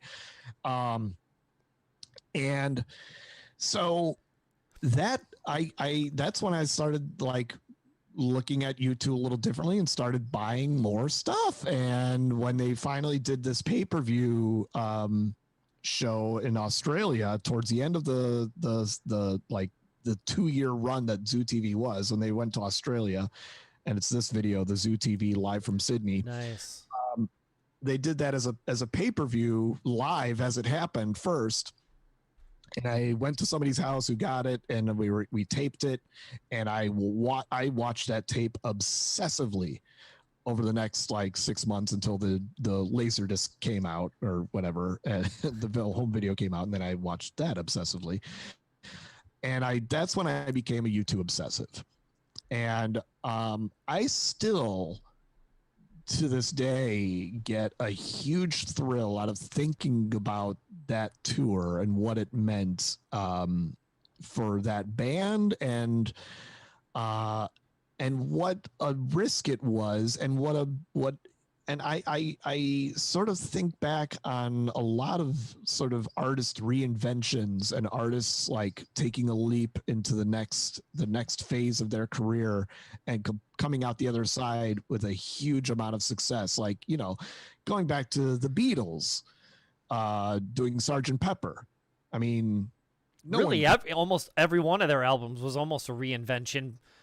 Yeah, pretty much. But like the progression to Sgt. Pepper was pretty remarkable. And you can't think, and when you think about like all their albums in sequential order, it's like hard to imagine it going any other way. But they were surrounded themselves with the right people who like, challenged them. And I think about that. I was thinking about that a lot when I saw the new Elvis movie, which is a terrible movie, but but it really did make me think about like just how Elvis just got screwed out of a real amazing career. I mean, don't get me wrong. I know he's an icon. He's one of the most successful. Sure. I know. Imagine how big he could have been if people had been around to actually take care of him and not exploit him and made sure he was okay and all that stuff. Like, yeah. He wanted to be an artist. He wanted to be an actor and an artist with his music, but he just couldn't do it because he's surrounded by the wrong people. And that's kind of like why I'm always amazed. I'm always thrilled. I'm always fascinated by long careers that are start out modestly, and directors and musicians who challenge themselves and reinvent themselves. And it kind of goes back to, for me, with the U2 doing the ZooTV tour, and Bono just satirizing U2, satirizing the media, all while doing this postmodern statement on futurism, and doing video reinforcement, which was way ahead of its time at this point, and really just completely successfully chopping down the Joshua Tree and the mythology of U2 and all that stuff, and completely just setting the completely changing what U2 was. And its 30th anniversary, I get, this is just, I don't know where I'm going with this exactly. I'm not like celebrating in any particular way, but it just makes me think about like, well, okay, it's been about 30 years that this band has been a big part of my life. I've seen them live 39 times. Wow. I've traveled to see them, not overseas, but I have traveled to see them. I've met a lot of people through them that are still friends today. I wrote for @u2.com for a little while, which is like the biggest fan-based U2 news site that there ever was. It's gone now. But still, writing for that was a big deal. Like, it was a really big deal because the band read that website. The band followed that. That's great. They showed up. The band, Edge and Adam, or was it Edge and Larry? I wasn't there, so I don't remember. But they showed up at U2's 25th anniversary party in New York. That was in like 2015 or 2016. They had a U2 tribute band there. It was a little place, little club, little small stage. Everybody's gathered. It's just a good time. Nobody knew they were coming. They just heard about this little fan gathering for the 25th anniversary, and Edge and I think it was Adam, actually. Yeah, that would make more sense. Not Larry, Adam. Edge and Adam Clayton decided to just drop in totally unannounced, and then they got up on stage and played with the tribute band. They did, I think, Where the Streets Have No Name. Wow. Like, that's like, and for a band to do that says a lot about how much they love their fans. But also, like, the fact that they've been keeping this thing going with just the 4 of these band members, the U2 has always been the same 4 guys for almost going on 50 years now, about 45 years now. It's unheard of. It's absolutely unheard of in music for a band to stick together that long and have the same 4 guys, and they're still like cranking out. No, they've slowed down over the last few years. They haven't put out much of anything, but like, when they do, and I go see a U2 show, and it's just as mind-blowing as ZooTV was. It's just as forward-thinking. It's just as groundbreaking with the technology. They're doing stuff that no one's ever tried before. And it's still like, I always had that thought in my head of like, I picked the right band. I got that right. I picked the right band because they never disappoint, except when Bono shows up in Sing 2, but stuff like that's kind of annoying to deal with. And the Apple release of Songs of Innocence, putting that on iTunes, that was overnight while you were sleeping. Yeah. Big mistake. I wish I could rewrite history and take that out, because they just lost a lot of fans and credibility with that in their public image. When you think of it, though, it's a kind of a brilliant idea, and it's like, here, we're going to give you our album for free. It's going to show up like a surprise gift. Like, the idea makes sense until you get well, wait, I didn't authorize this. Then it gets weird, but the idea totally seems like a great idea. Like, if the Beatles were putting out a new album and said, hey, when you wake up in the morning, you might magically get some, and all of a sudden the new albums are you to be like, woo, most people, but you're still going to have your 10% are going to be like, this is ridiculous. How come you have access to my phone? You're downloading stuff. Yeah, I get it. I'd say it's more than 10%. I mean, right. A lot of people who have iTunes who hate U2, and I don't blame them. I mean, I don't blame them for being mad. If somebody like put I can't stand Bon Jovi. If somebody put Bon Jovi album in my iTunes, I'd be pissed. So like, I mean, I get it. I get the backlash, but it's just like, if only they didn't do that, they would still like, they'd still have some favoritism in the public eye a little bit, but I feel like they lost a lot when that happened. So for the 30th anniversary of ZooTV, I decided that was going to be one of my subjects, just to talk about things that bring me joy, and go watch a ZooTV video and see what I'm talking. First watch Rattle and Hum. Watch something from Rattle and Hum. So good. It's just very good. But then after that, go watch something from ZooTV, and you'll know what I mean by the reinvention, how different the bands were at that time, what happened in those few years. So, yeah, I always, especially doing this, you're talking about things you like, and, obviously there's your top 10 of whatever, of things that are always your favorite, you're a big fan of. But I use the word, I don't know if it's transformative or, if it's an epiphany or whatever you want to call it. But like I when I talk with Childress all the time, I always say, like, when I bring one of those things up, I always say, like, this changed that whatever for me forever. Mm-hmm. When I read Sandman for the first time in comic books, which was as they were still coming out, comic books changed forever. That's Neil Gaiman, right? Neil Gaiman, yeah. And, and then you read his short stories, and then you read his other graphic novels and things that I had not read at the time.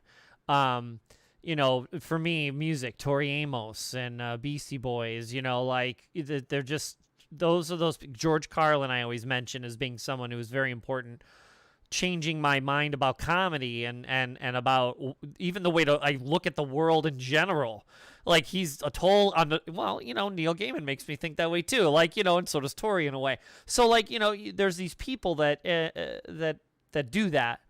And I know your fandom. I mean, anytime you two stuff comes up, you're the first person I think of. But then, you obviously post about them and stuff. So I'll see it and I'll be like, yeah, that makes sense. Or, that's good. I remember when they would debut their videos for the first time, like on MTV, when they still played videos.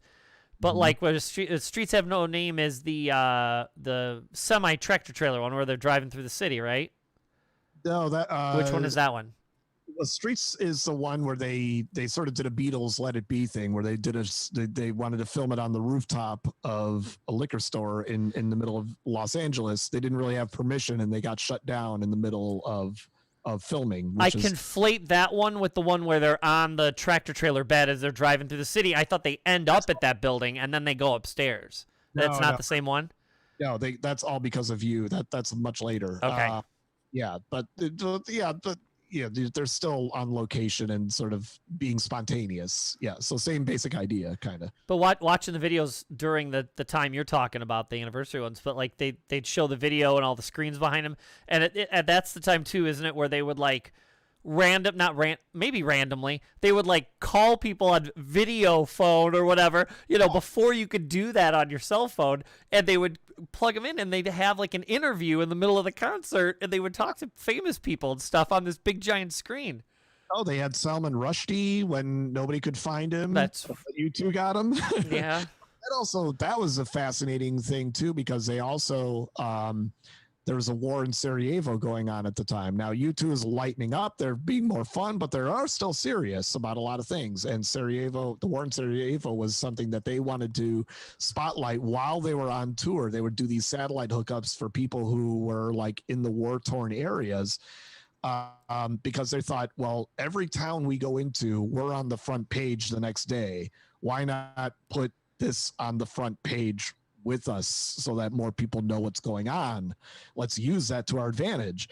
And it worked. Unfortunately, though, it's kind of a bummer thing to have in the middle of a concert. Sure.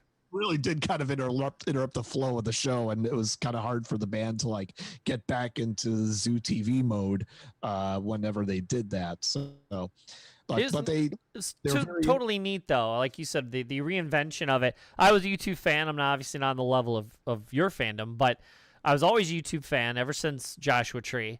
And like I talk to children all the time, they're in my weird mix of music when they pop up. And so when they randomly come up, it's it's not just one song. It's not two. It's three. It's 10, 15, 20 songs. There's rarely a bad one in the bunch. A YouTube song goes a long way depending on what mood you're in.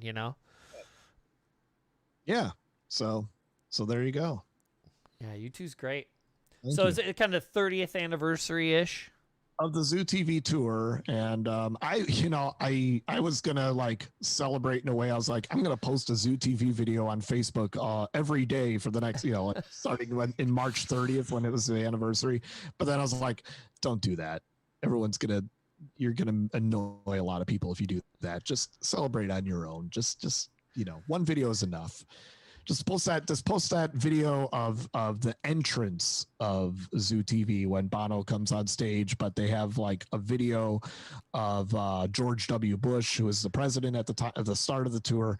And it's the drum beat of Queen going boom boom boom boom, and George Bush going, we will rock you. I mean, they edited took one of his speeches and edited it so that he was like almost Max Headroom like saying, we will rock you. And it's just a really funny way to open a rock show, but it's also amazing. It's just cool. It's just, yeah. Get so excited awesome. When I watch. I didn't know they put it out on DVD. That DVD you showed, the ZooTV one that's awesome. Yeah, this is the more of the European version of the tour. It's not the George Bush thing isn't on that one. You have to go on YouTube for that. But yeah, it's a pretty great video. It's kind of a YouTube fan favorite. Cool. Yeah. You're a fan of the boys? I'm sorry, I'm not. I've not seen it yet. Okay. I'm like batting zero for you. I don't know. That's okay. Preacher? Huh? Did you watch Preacher when it was on? No? Okay. So that's okay.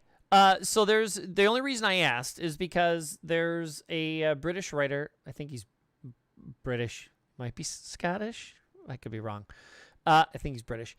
Garth Ennis, and he is the creator of Preacher as a comic book, and ultimately The Boys, which both have been turned into TV shows, but he's the creator of so much more. He plays around with,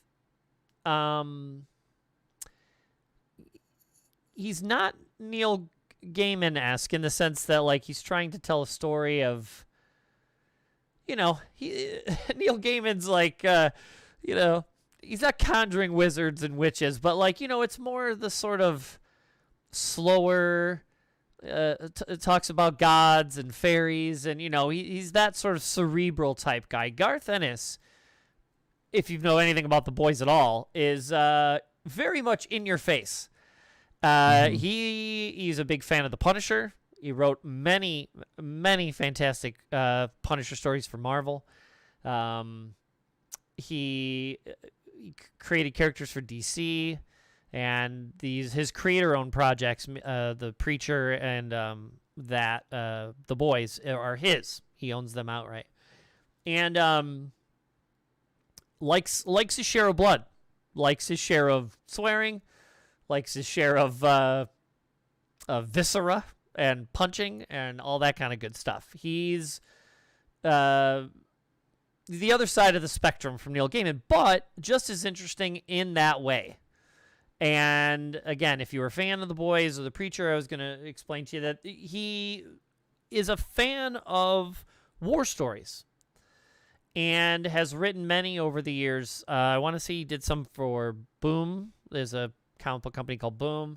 He did some for Image, I think, at one point. But he still writes them now and again. And like I was telling Sergio, they've come up with these new comic book formats where they're more large-scale formats, almost like the old European reprints. I'll just show you the back of one. But it is considerable size. It's not like a normal comic book. It's square-bound, like the old 80s Elseworld DC books and stuff. And a little bit thicker cardstock covers. It's a little bit higher quality. And again, you're paying for that. These are $8 a pop as opposed to a couple dollars. But as you can see the name here, Garth Ennis, he when he's not doing superhero-y stuff or his own sort of story like Preacher, supernatural, the guy's basically, the preacher gets the word of God, and when he talks, it controls people and stuff, and so it's not supernaturally. He likes telling these extremely gritty, extremely dark, sometimes usually they're dark, war stories. And recently, some of his latest work is by the company that hired him called Aftershock. and they're in these large formats books as opposed to the smaller ones. So again, they're going to be a little bit harder to find. But it's called The Lion and the Eagle.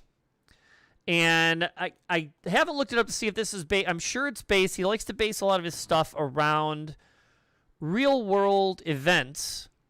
So, like, maybe the date and the time and the location is the same. But he's not telling the story of, Bob. Bob was there, and this is a story about Bob because everybody knows Bob. This is like he's going to tell you a story about maybe what happened, but sort of his fictional version of it. And in this particular case, it's about this. I'll just give you a brief. It says in the back here, 1944. It takes place in Asia, and it's about a British platoon who has to hunker down during this incredibly hard time while they're fighting the Japanese. So again, there are words used in here that are time accurate. I'm not going to repeat them, but it is a war story about what war does to everybody involved in war, both good and bad. It's not told for pleasure or to hurt people's feelings. It is a fictional story about what warriors go through in certain times, and it's not glorifying war, and it's not saying war is always bad, but it's a very interesting story, and I'm getting used to this new format. These larger books. I mean, the art is way. I mean, it'll take up the whole screen. This is not, done like more of a superhero-y book. It's not super flashy, super colorful. It's obviously dark and in the jungles, and there are very bad circumstances. This is again, if you're fans of The Boys, you're going to be used to, what you're walking into. This isn't a love story. This is not going to be something that is going to be pleasurable, although I'm putting it on something I enjoy. I enjoy Garth Ennis, and I enjoy his writing. And again, if you're a person who doesn't mind a fictionalized story of war, there's many movies that use that as the backdrop to try to tell a much larger story. Sometimes good, sometimes bad. Again, this would go a little bit further had you seen those shows, but you don't have to have seen those shows. I would just tell you that if you do enjoy them, and you've never read a Garth Ennis book that is not one of the ones everybody knows, meaning Punisher, The Boys, Preacher, you can pick up some of his war stories. And another one on here is Dreaming Eagles. It's about a flight squadron. They mention it here in his little autobiography on the back here. And so, again, this format is I mean, look at this cover. Again, if you appreciate art for art's purposes, but, I mean, look at that cover. Yeah, that's okay. And, this is, I believe this is the last issue of it so far. So, but yeah, look at that. Yeah. And it's, go ahead. Would you also qualify these as graphic novels? Or would, where do you differentiate there? So very rarely does something come out and be a graphic novel from the get-go. So like, what would be an example of that? I mean, like The Watchmen. Okay. So The Watchmen, when it came out, was a couple issues periodically, right? They would then collect it and put it in a thicker bound, almost like as if these were all one. Okay. And then you would have all 5, 6, 8, 10 issues, whatever, in a collected book. Yeah. And sometimes what they used to call them back in the day is a trade paperback. You would have your paper flimsy comics. They would collect them into more of a book type format, and it was a paperback, trade paperback. What happened was they would start putting them in bookstores like Barnes and Nobles and stuff, and they would call them graphic novels. They didn't want to call them comic books because the comic books are for kids. So they were called graphic novels. Every once in a while, though, there will be something that he would do, maybe a vanity project where it would be, instead of being, say, 30 pages a piece for 4 or 5 issues, he would pre-write the entire thing. They would draw the entire thing, and it would get put out as a, quote, graphic novel. it wouldn't be put out as individual issues. You would get, 100, 120 page bound. Sometimes, you get them hardback, like an actual book. This will end up being collected, where you could theoretically call it a graphic novel. But yeah, you can go into any of your local comic shops. If it is a bookstore near you anymore, you might be able to find it there online. But I recommend, I'm going to, again, give out again, they're not giving me anything for free. I get the same discount everybody else gets. It's go to your local comic book store. You can search online. And I think it's comicbook.com or something like that. And you can put in your zip code and it'll show you the nearest comic book shop near you. I've been going to a place for 30 years now. It's called Dreamland Comics. It's in Libertyville, Illinois. See Charlie. Tell him you saw it on the podcast. But yeah, I've been going there forever. That's where I picked up the first 3 issues there as they came out and stuff. And it's...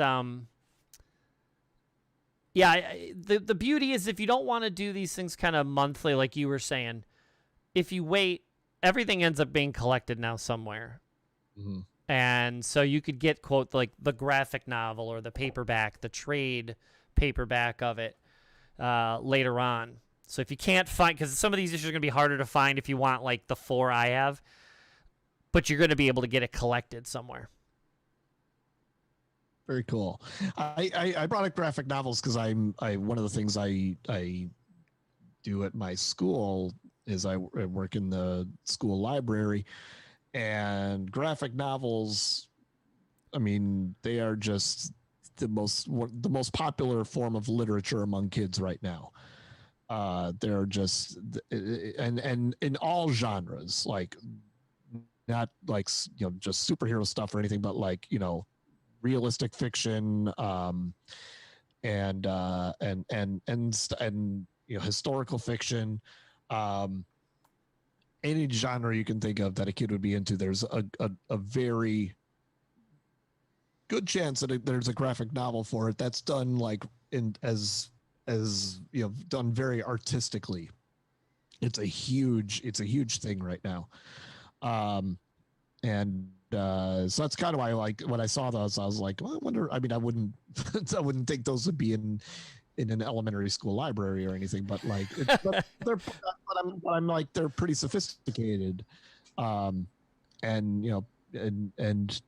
comic books are another thing, like video games, where it's like they've come so far, they've come beyond what they were when I was a kid, and just the sophistication of them, the cinematic quality of them. Print quality, paper quality. Yeah. Everything's digital now, colored digitally. I mean, all that stuff kind of transitioned in the 90s, but I'm like, you saw that cover. Yeah. It's amazing. And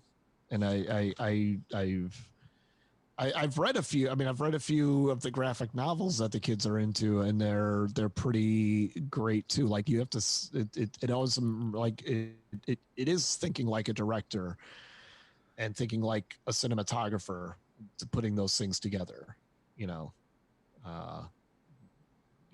When to put in a wide shot, when to put in a close up, medium shot, like.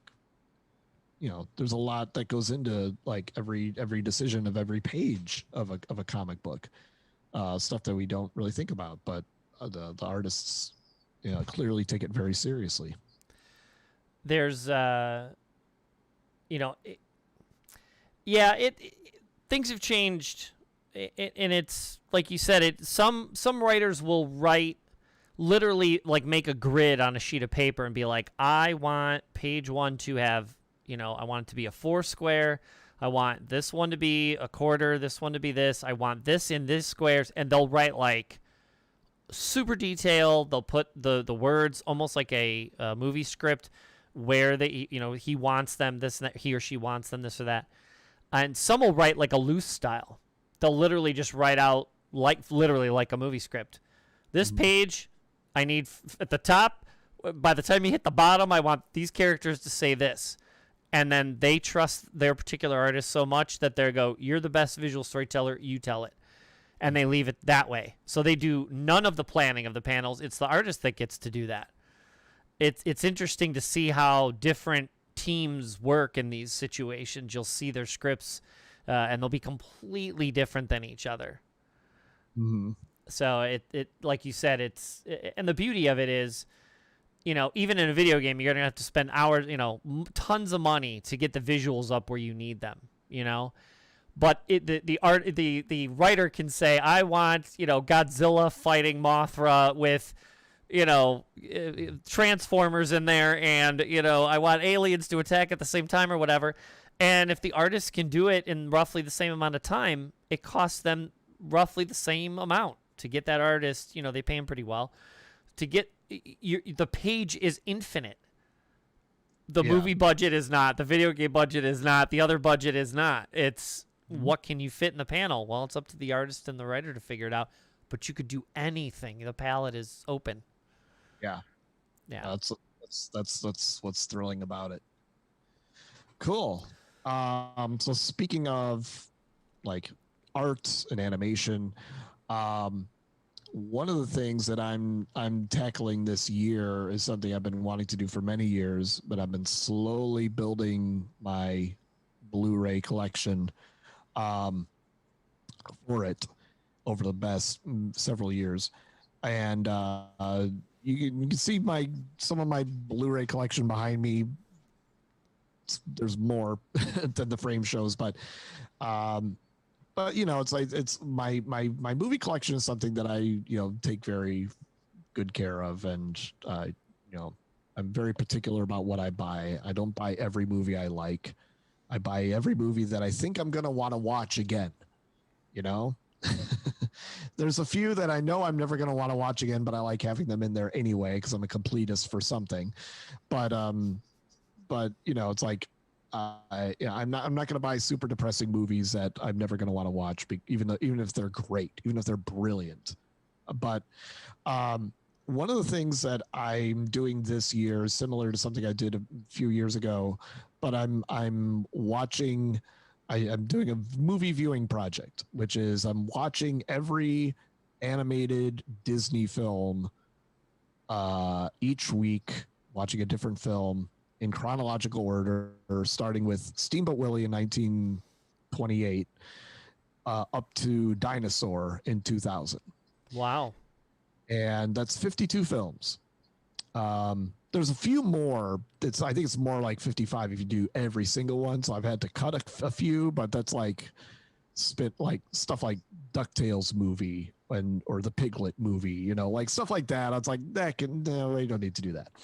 But and sort of just what it is like really going through and seeing animation evolve over time, over the course of a year.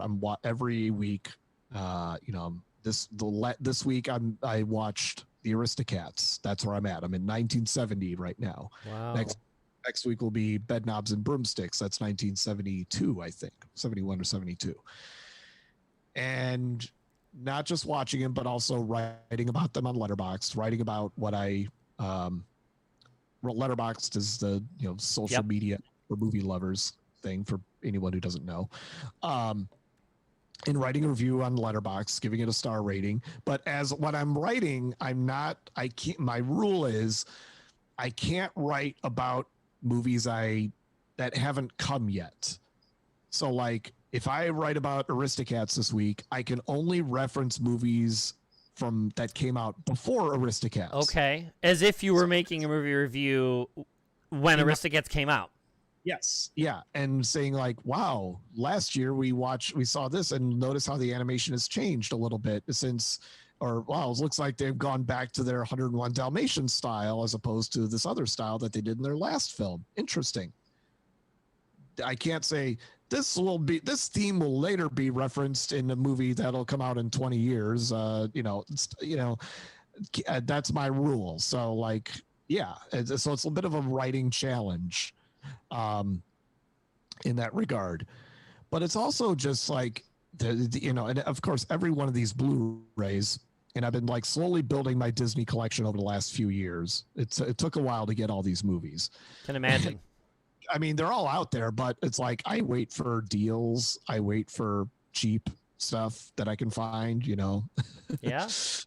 um, and so like the joy in it is, you know, watching not just the movies, but all the extras on the Blu-rays, all these documentaries about how these movies are made, why the multiplane camera was important, why Disney was the studio, I mean, was like scrambling during World War II and trying to figure out like what to do with the studio that wasn't doing very well.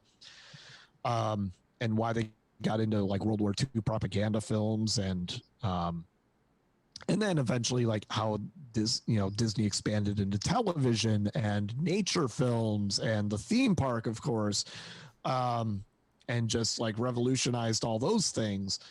And I'm at the point now, at this point in late June, I'm halfway done with this project, basically. Like last week's movie was The Jungle Book, and that was the last one he had his hands on, like, you know, developing the story and calling the shots for like what characters should be in it and everything.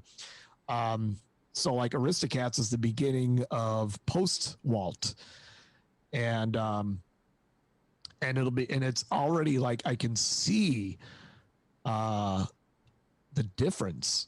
Like without Walt's imprint, the movies are a little different. They're not quite as I wouldn't say not quite as brilliant, because not everything he did was brilliant, but like there's something a little bit off. Like the story's kind of a little bit recycled, or it's a little unfocused, or it's a little like, I mean, I like Aristocats, don't get me wrong. I like it. It's a very entertaining film. But I know going forward, I'm looking at what's ahead, and it's like, oh, I've never really quite taken into consideration all these movies and when they came out and what order they came out. And now that I'm doing that, it's like I'm really seeing the story of this studio and this man,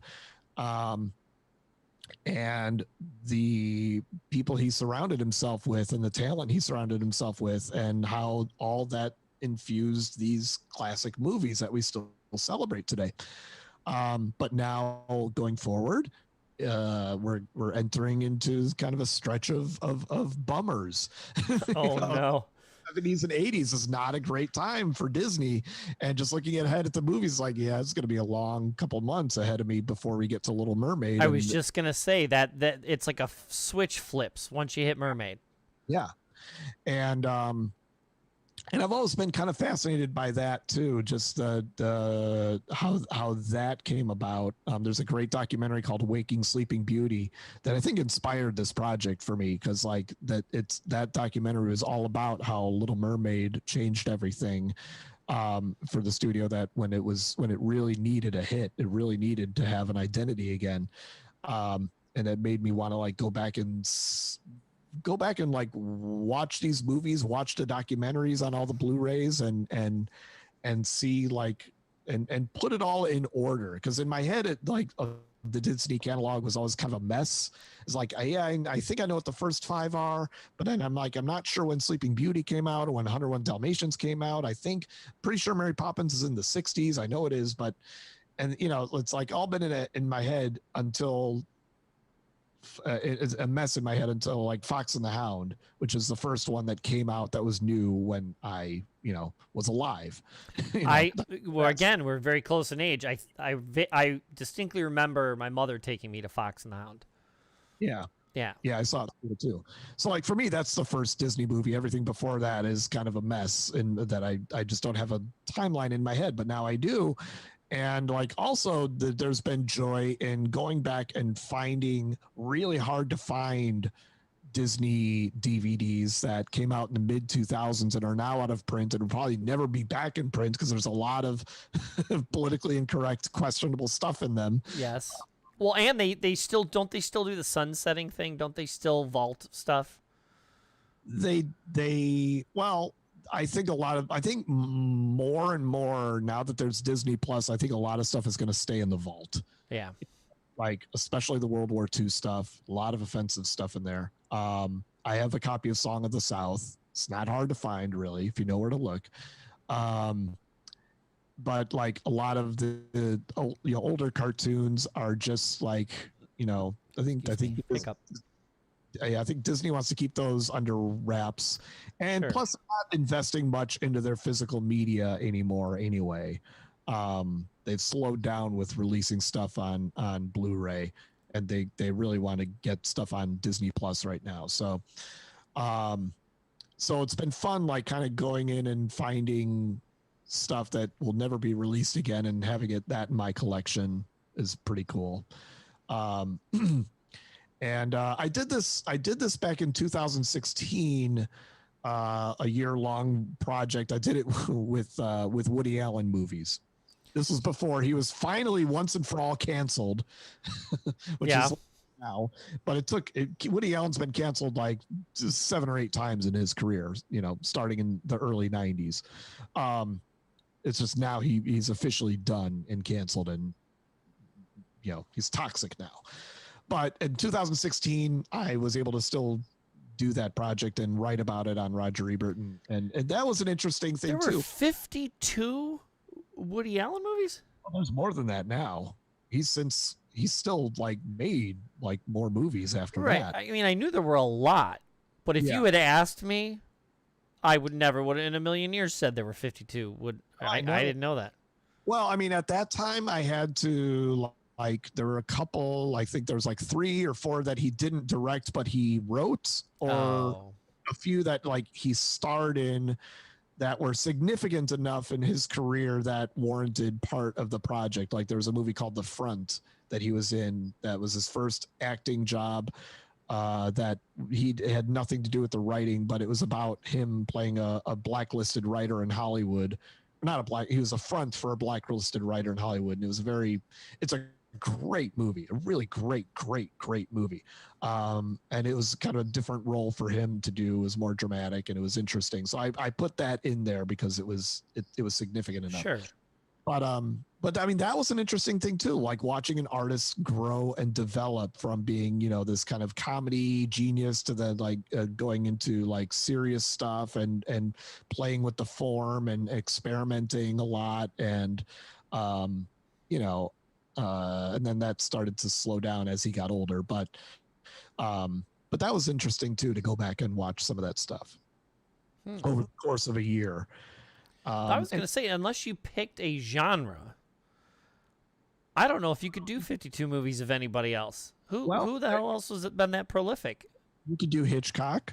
52? Yeah, there's more than 52. I did not know that. Yeah, I mean, again, a lot. If you had said it, I'd probably say 25 or 30. Right. 52 or more? I didn't know. There's stuff like that he did in the silent era that's not as famous. Sure. You could do an actor. You could do Tom Hanks easily. Yeah. Okay, actor. I see that. Yeah. He's got more than 52 also, but there's like stuff you can skip. But there's a development there that I think is interesting. So I've been thinking about like stuff like this. Like you could do, this would be fun. You could do Star Wars. You could do there's not 52 movies, but by now there are 52 movies and Disney Plus TV episodes, so you can watch them in chronological order that they're supposed to like occur. Sure. Cartoons, Clone Wars, Rebels, you could do it. Yeah, you could easily do that, or just the live action stuff. Even you could do that. Just like watch one episode a week of Boba Fett, and then you watch Force Awakens or whatever. I don't know what order they're in, but sure. Yeah, you could do that. And it's a fun way to it's a fun sort of weekly ritual, and it's a fun way to see something develop, and really get a sense of a history there. And it's easy to go and watch Steamboat Willie and then throw on whatever, Toy Story 3. And be like, wow, sitting right next to each other, it's obvious the advances we've made. Yeah. But to do it like you're doing it week after week, which is potentially roughly a year, year and a half, 2 years between each thing, it's way more subtle. Yeah, and and that's kind of why I ended at I thought it'd be good to end at Dinosaur because that's when you enter into photorealistic animation. Dinosaur, not a great movie, but there's animation in it that was groundbreaking at the time. And so that made sense to stop there. And plus it just kind of, that's where kind of I would end anyway. But plus they really don't do so much of the traditional hand-drawn animation stuff anymore, unless it's like direct to now, like on Disney Plus or whatever. I mean, when was the last big hand-drawn Disney? Yeah. Well, yeah, you could limit it to Disney, but I'm even thinking of any other company. Well, I mean, no, hand-drawn, I think it's sort of weird because like hand-drawn can look hand-drawn, but it's actually computer. Right. But even theoretically, if we don't know that off the top of our heads, so like what would be the last? It would have been what, 5, 6, 8 years ago, right? Like what was? I'd have to go and look. I really don't know. But that tells you how long. Neither of us can think of one. I mean, it's especially now, like I said, it's such a gray area now where something looks like it's hand drawn, but it's actually is computer. Oh yeah, that's kind of cool too. Like that's that you can still kind of keep the tradition alive while still using modern tools. I think that's fine. So that's another thing. I just like, I have a deep appreciation for hand-drawn animation anyway, but just like seeing Disney's art form come alive with each film and noticing, like I have much deeper appreciation for 101 Dalmatians than I ever had before. I never was a huge fan of that movie until I watched it in this context. Interesting. Because the animation's so radically different. It was so like unlike anything Disney had done before. You watch it now and you're kind of like, yeah, it looks fine. But if you watch everything that came before it, you watch like what the artists were like, okay, we're bored doing the same kind of animation. We really want to like break free and do this. We want to try this other form, this other style. We want to play with the backgrounds a little bit more. And Disney kind of went, yeah, okay, go ahead. And he was not happy with what he saw, but he couldn't do anything about it. So, and I never knew that about that movie before until I watched it. And it was like, oh my God, this is amazing. So that's one of the things that happens when you do this is you see some of these movies in a different context, and you have a greater appreciation for it. That's pretty cool. I being obviously a comic book person, traditional animation has always amazed me, but 3D stuff is ultimately what I also went to school for. Mm-hmm. I appreciate that on a different level, but I see them both as just as viable. Like if you were to do a new version of an old school hand-drawn animation, but do it with some flair, like you said, the things you could do now and augment it maybe with a computer, but still do it hand-drawn, even rotoscoping it, like they did back in the day to really give it some flair, to really make it look realistic, but have it not, there's just so many things they could do with the technology now. You could still hand draw the stuff, but animated in a new way, but it's all done by hand. It's pretty awesome. Yeah. Not the same, and not to bring up the games again, but because of your appreciation for stuff like that, there is a shooting game. I'll put the link in here, but I'll also send it to you. It's called Cuphead.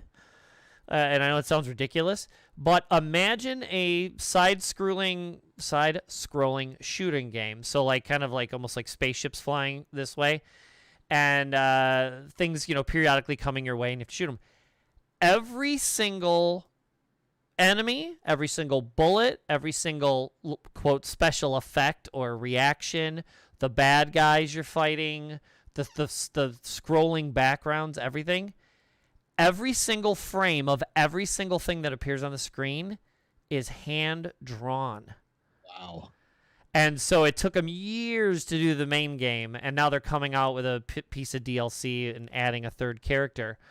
But all the bosses have like 3 different changes. They'll, even when the bullets, once they hit and they deform on the item, each one of those frames had to be hand drawn, and so it's kind of a mix of your hand drawn animation mixed with like newer technology. And all the little interstitials look like Steamboat Willie with the silent film brackets and the scratchy film grain on top of it. And the music evokes that as well. I'll send you a link. You'll be amazed at what this thing looks like. That sounds great. Yeah. I'd love to. It kind of we kind of come full circle. It kind of brings you back to the Phil Tippett movie, Mad God, and like taking 30 years to make an artistic statement of some kind and loading it with all kinds of weird animation. So yeah, and using the technology that I'm sure he helped spearhead some of it at some point. Sure. Yeah. So what? Well, I guess technically, is it you or me first next? So yeah, you did that. So I guess my thing I'm looking forward to is Erik would go. Is this a little bit of promo? He is doing. On the 5th, I hope he's still in here to make sure I'm saying this right. It's the 5th on WHPK. He's doing his, I think, 3 hours or 2 hours of John Williams music retrospective at WHPK. And, well, it's going to be fun to listen to Erik do it. But on top of it, it's John Williams music. And we here... love, I'm sure you do as well. Oh, yeah. Anything John Williams related. I don't think I've ever heard him make or do anything that's ever sounded bad. So I can't wait to listen to it. I was given a link that I might be able to listen to a little early, but in a weird way, I kind of want to listen to it live or listen to it later after that, just to kind of have the same experience everybody else does. But that's coming up.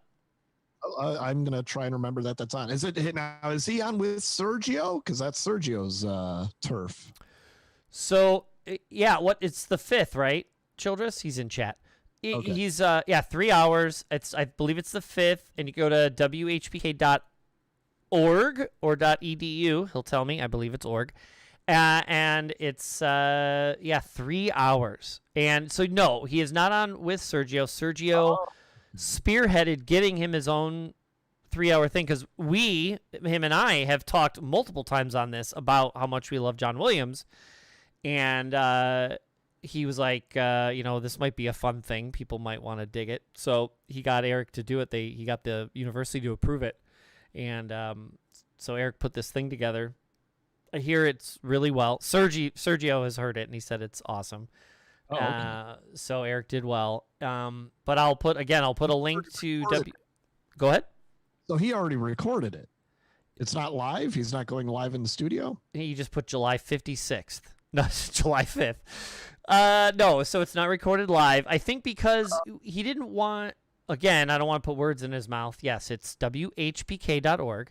But I think the idea was, because it's 3 hours, he wanted to get as much in as possible. The way it was explained to me, he said, is that, and on here, I believe, is that he said, in order to jump back and forth, he may miss something he wanted or not get something in he needed. And this gave him time to put it all together and kind of edit it and make sure he got everything in, and his interstitials and his musings, and be able to jump back and forth maybe, or replay something a little bit, and where it would have been way harder to jump through all those things live maybe.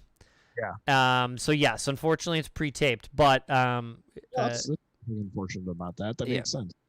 But it's well organized, and 3 full hours of John Williams music. I mean, how's that bad?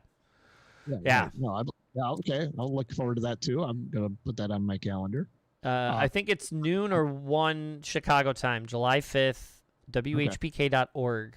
Probably noon, because I've been in the studio there. It's usually 12 to 3. So, there you go.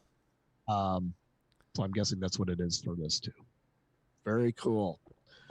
I'm looking forward to Arcade Fire having a concert in November, and I've got tickets, and just excited to be at the United Center in that space again, and hearing live music again, and one of my my second favorite band of all time, and just that's gonna bring me so much joy that it's long overdue. So you already have the tickets?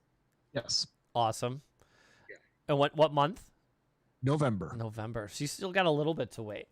So are you like anxiously? Are you just like listening to him every day? Can't wait. Yeah, no, I'm not listening to him every day. I think you gotta take breaks and not do too much of you can have too much of a good thing, even something you're in love with or obsessed with. You gotta like take breaks. True.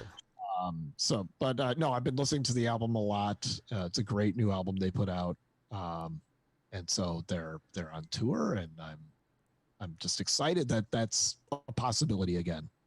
So, are you comfortable? Again, I talk about the nightmare hellscape we've been living in, but I'm just finally getting used to like, all right, I'll be in a crowd, but if it's outdoors, I'm not at home in the fetal position.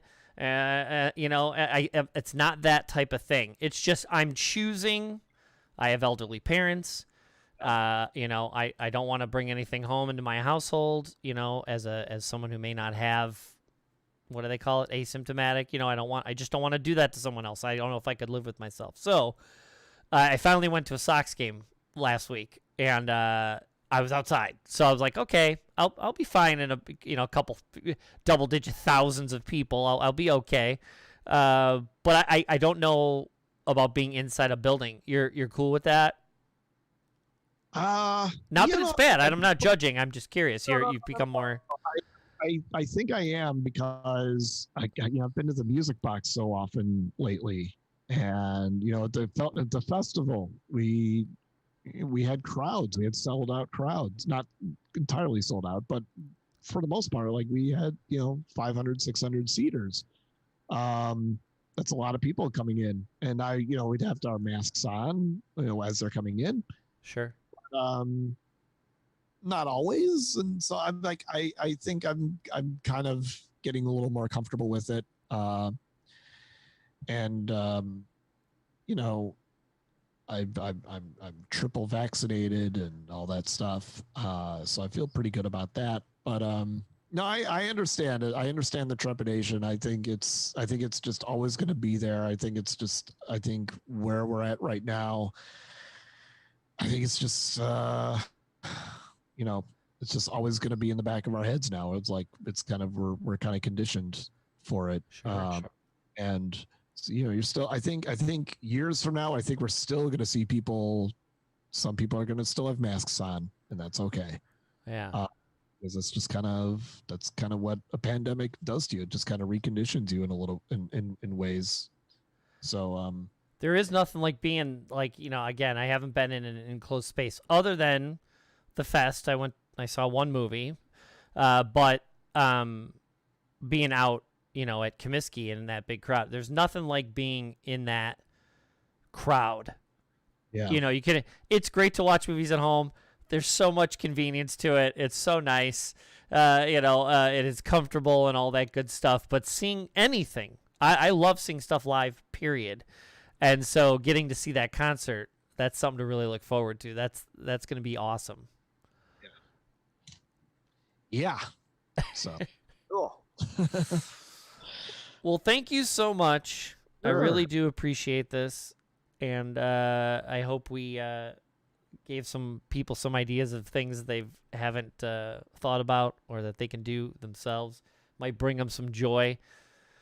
Absolutely. Because it's every day we learn something new or experience something new recently. It's getting to be a little ridiculous out there. But I am going to review really quick as something I've decided to do as of last episode. So Marvel United X-Men expansion. If you like games, it's going to be a little bit hard to get everything now. But if you can find it and you like board games, I recommend it.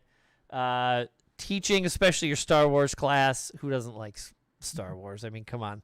And by having all those kids make those movies, it's got to be something they'll never forget.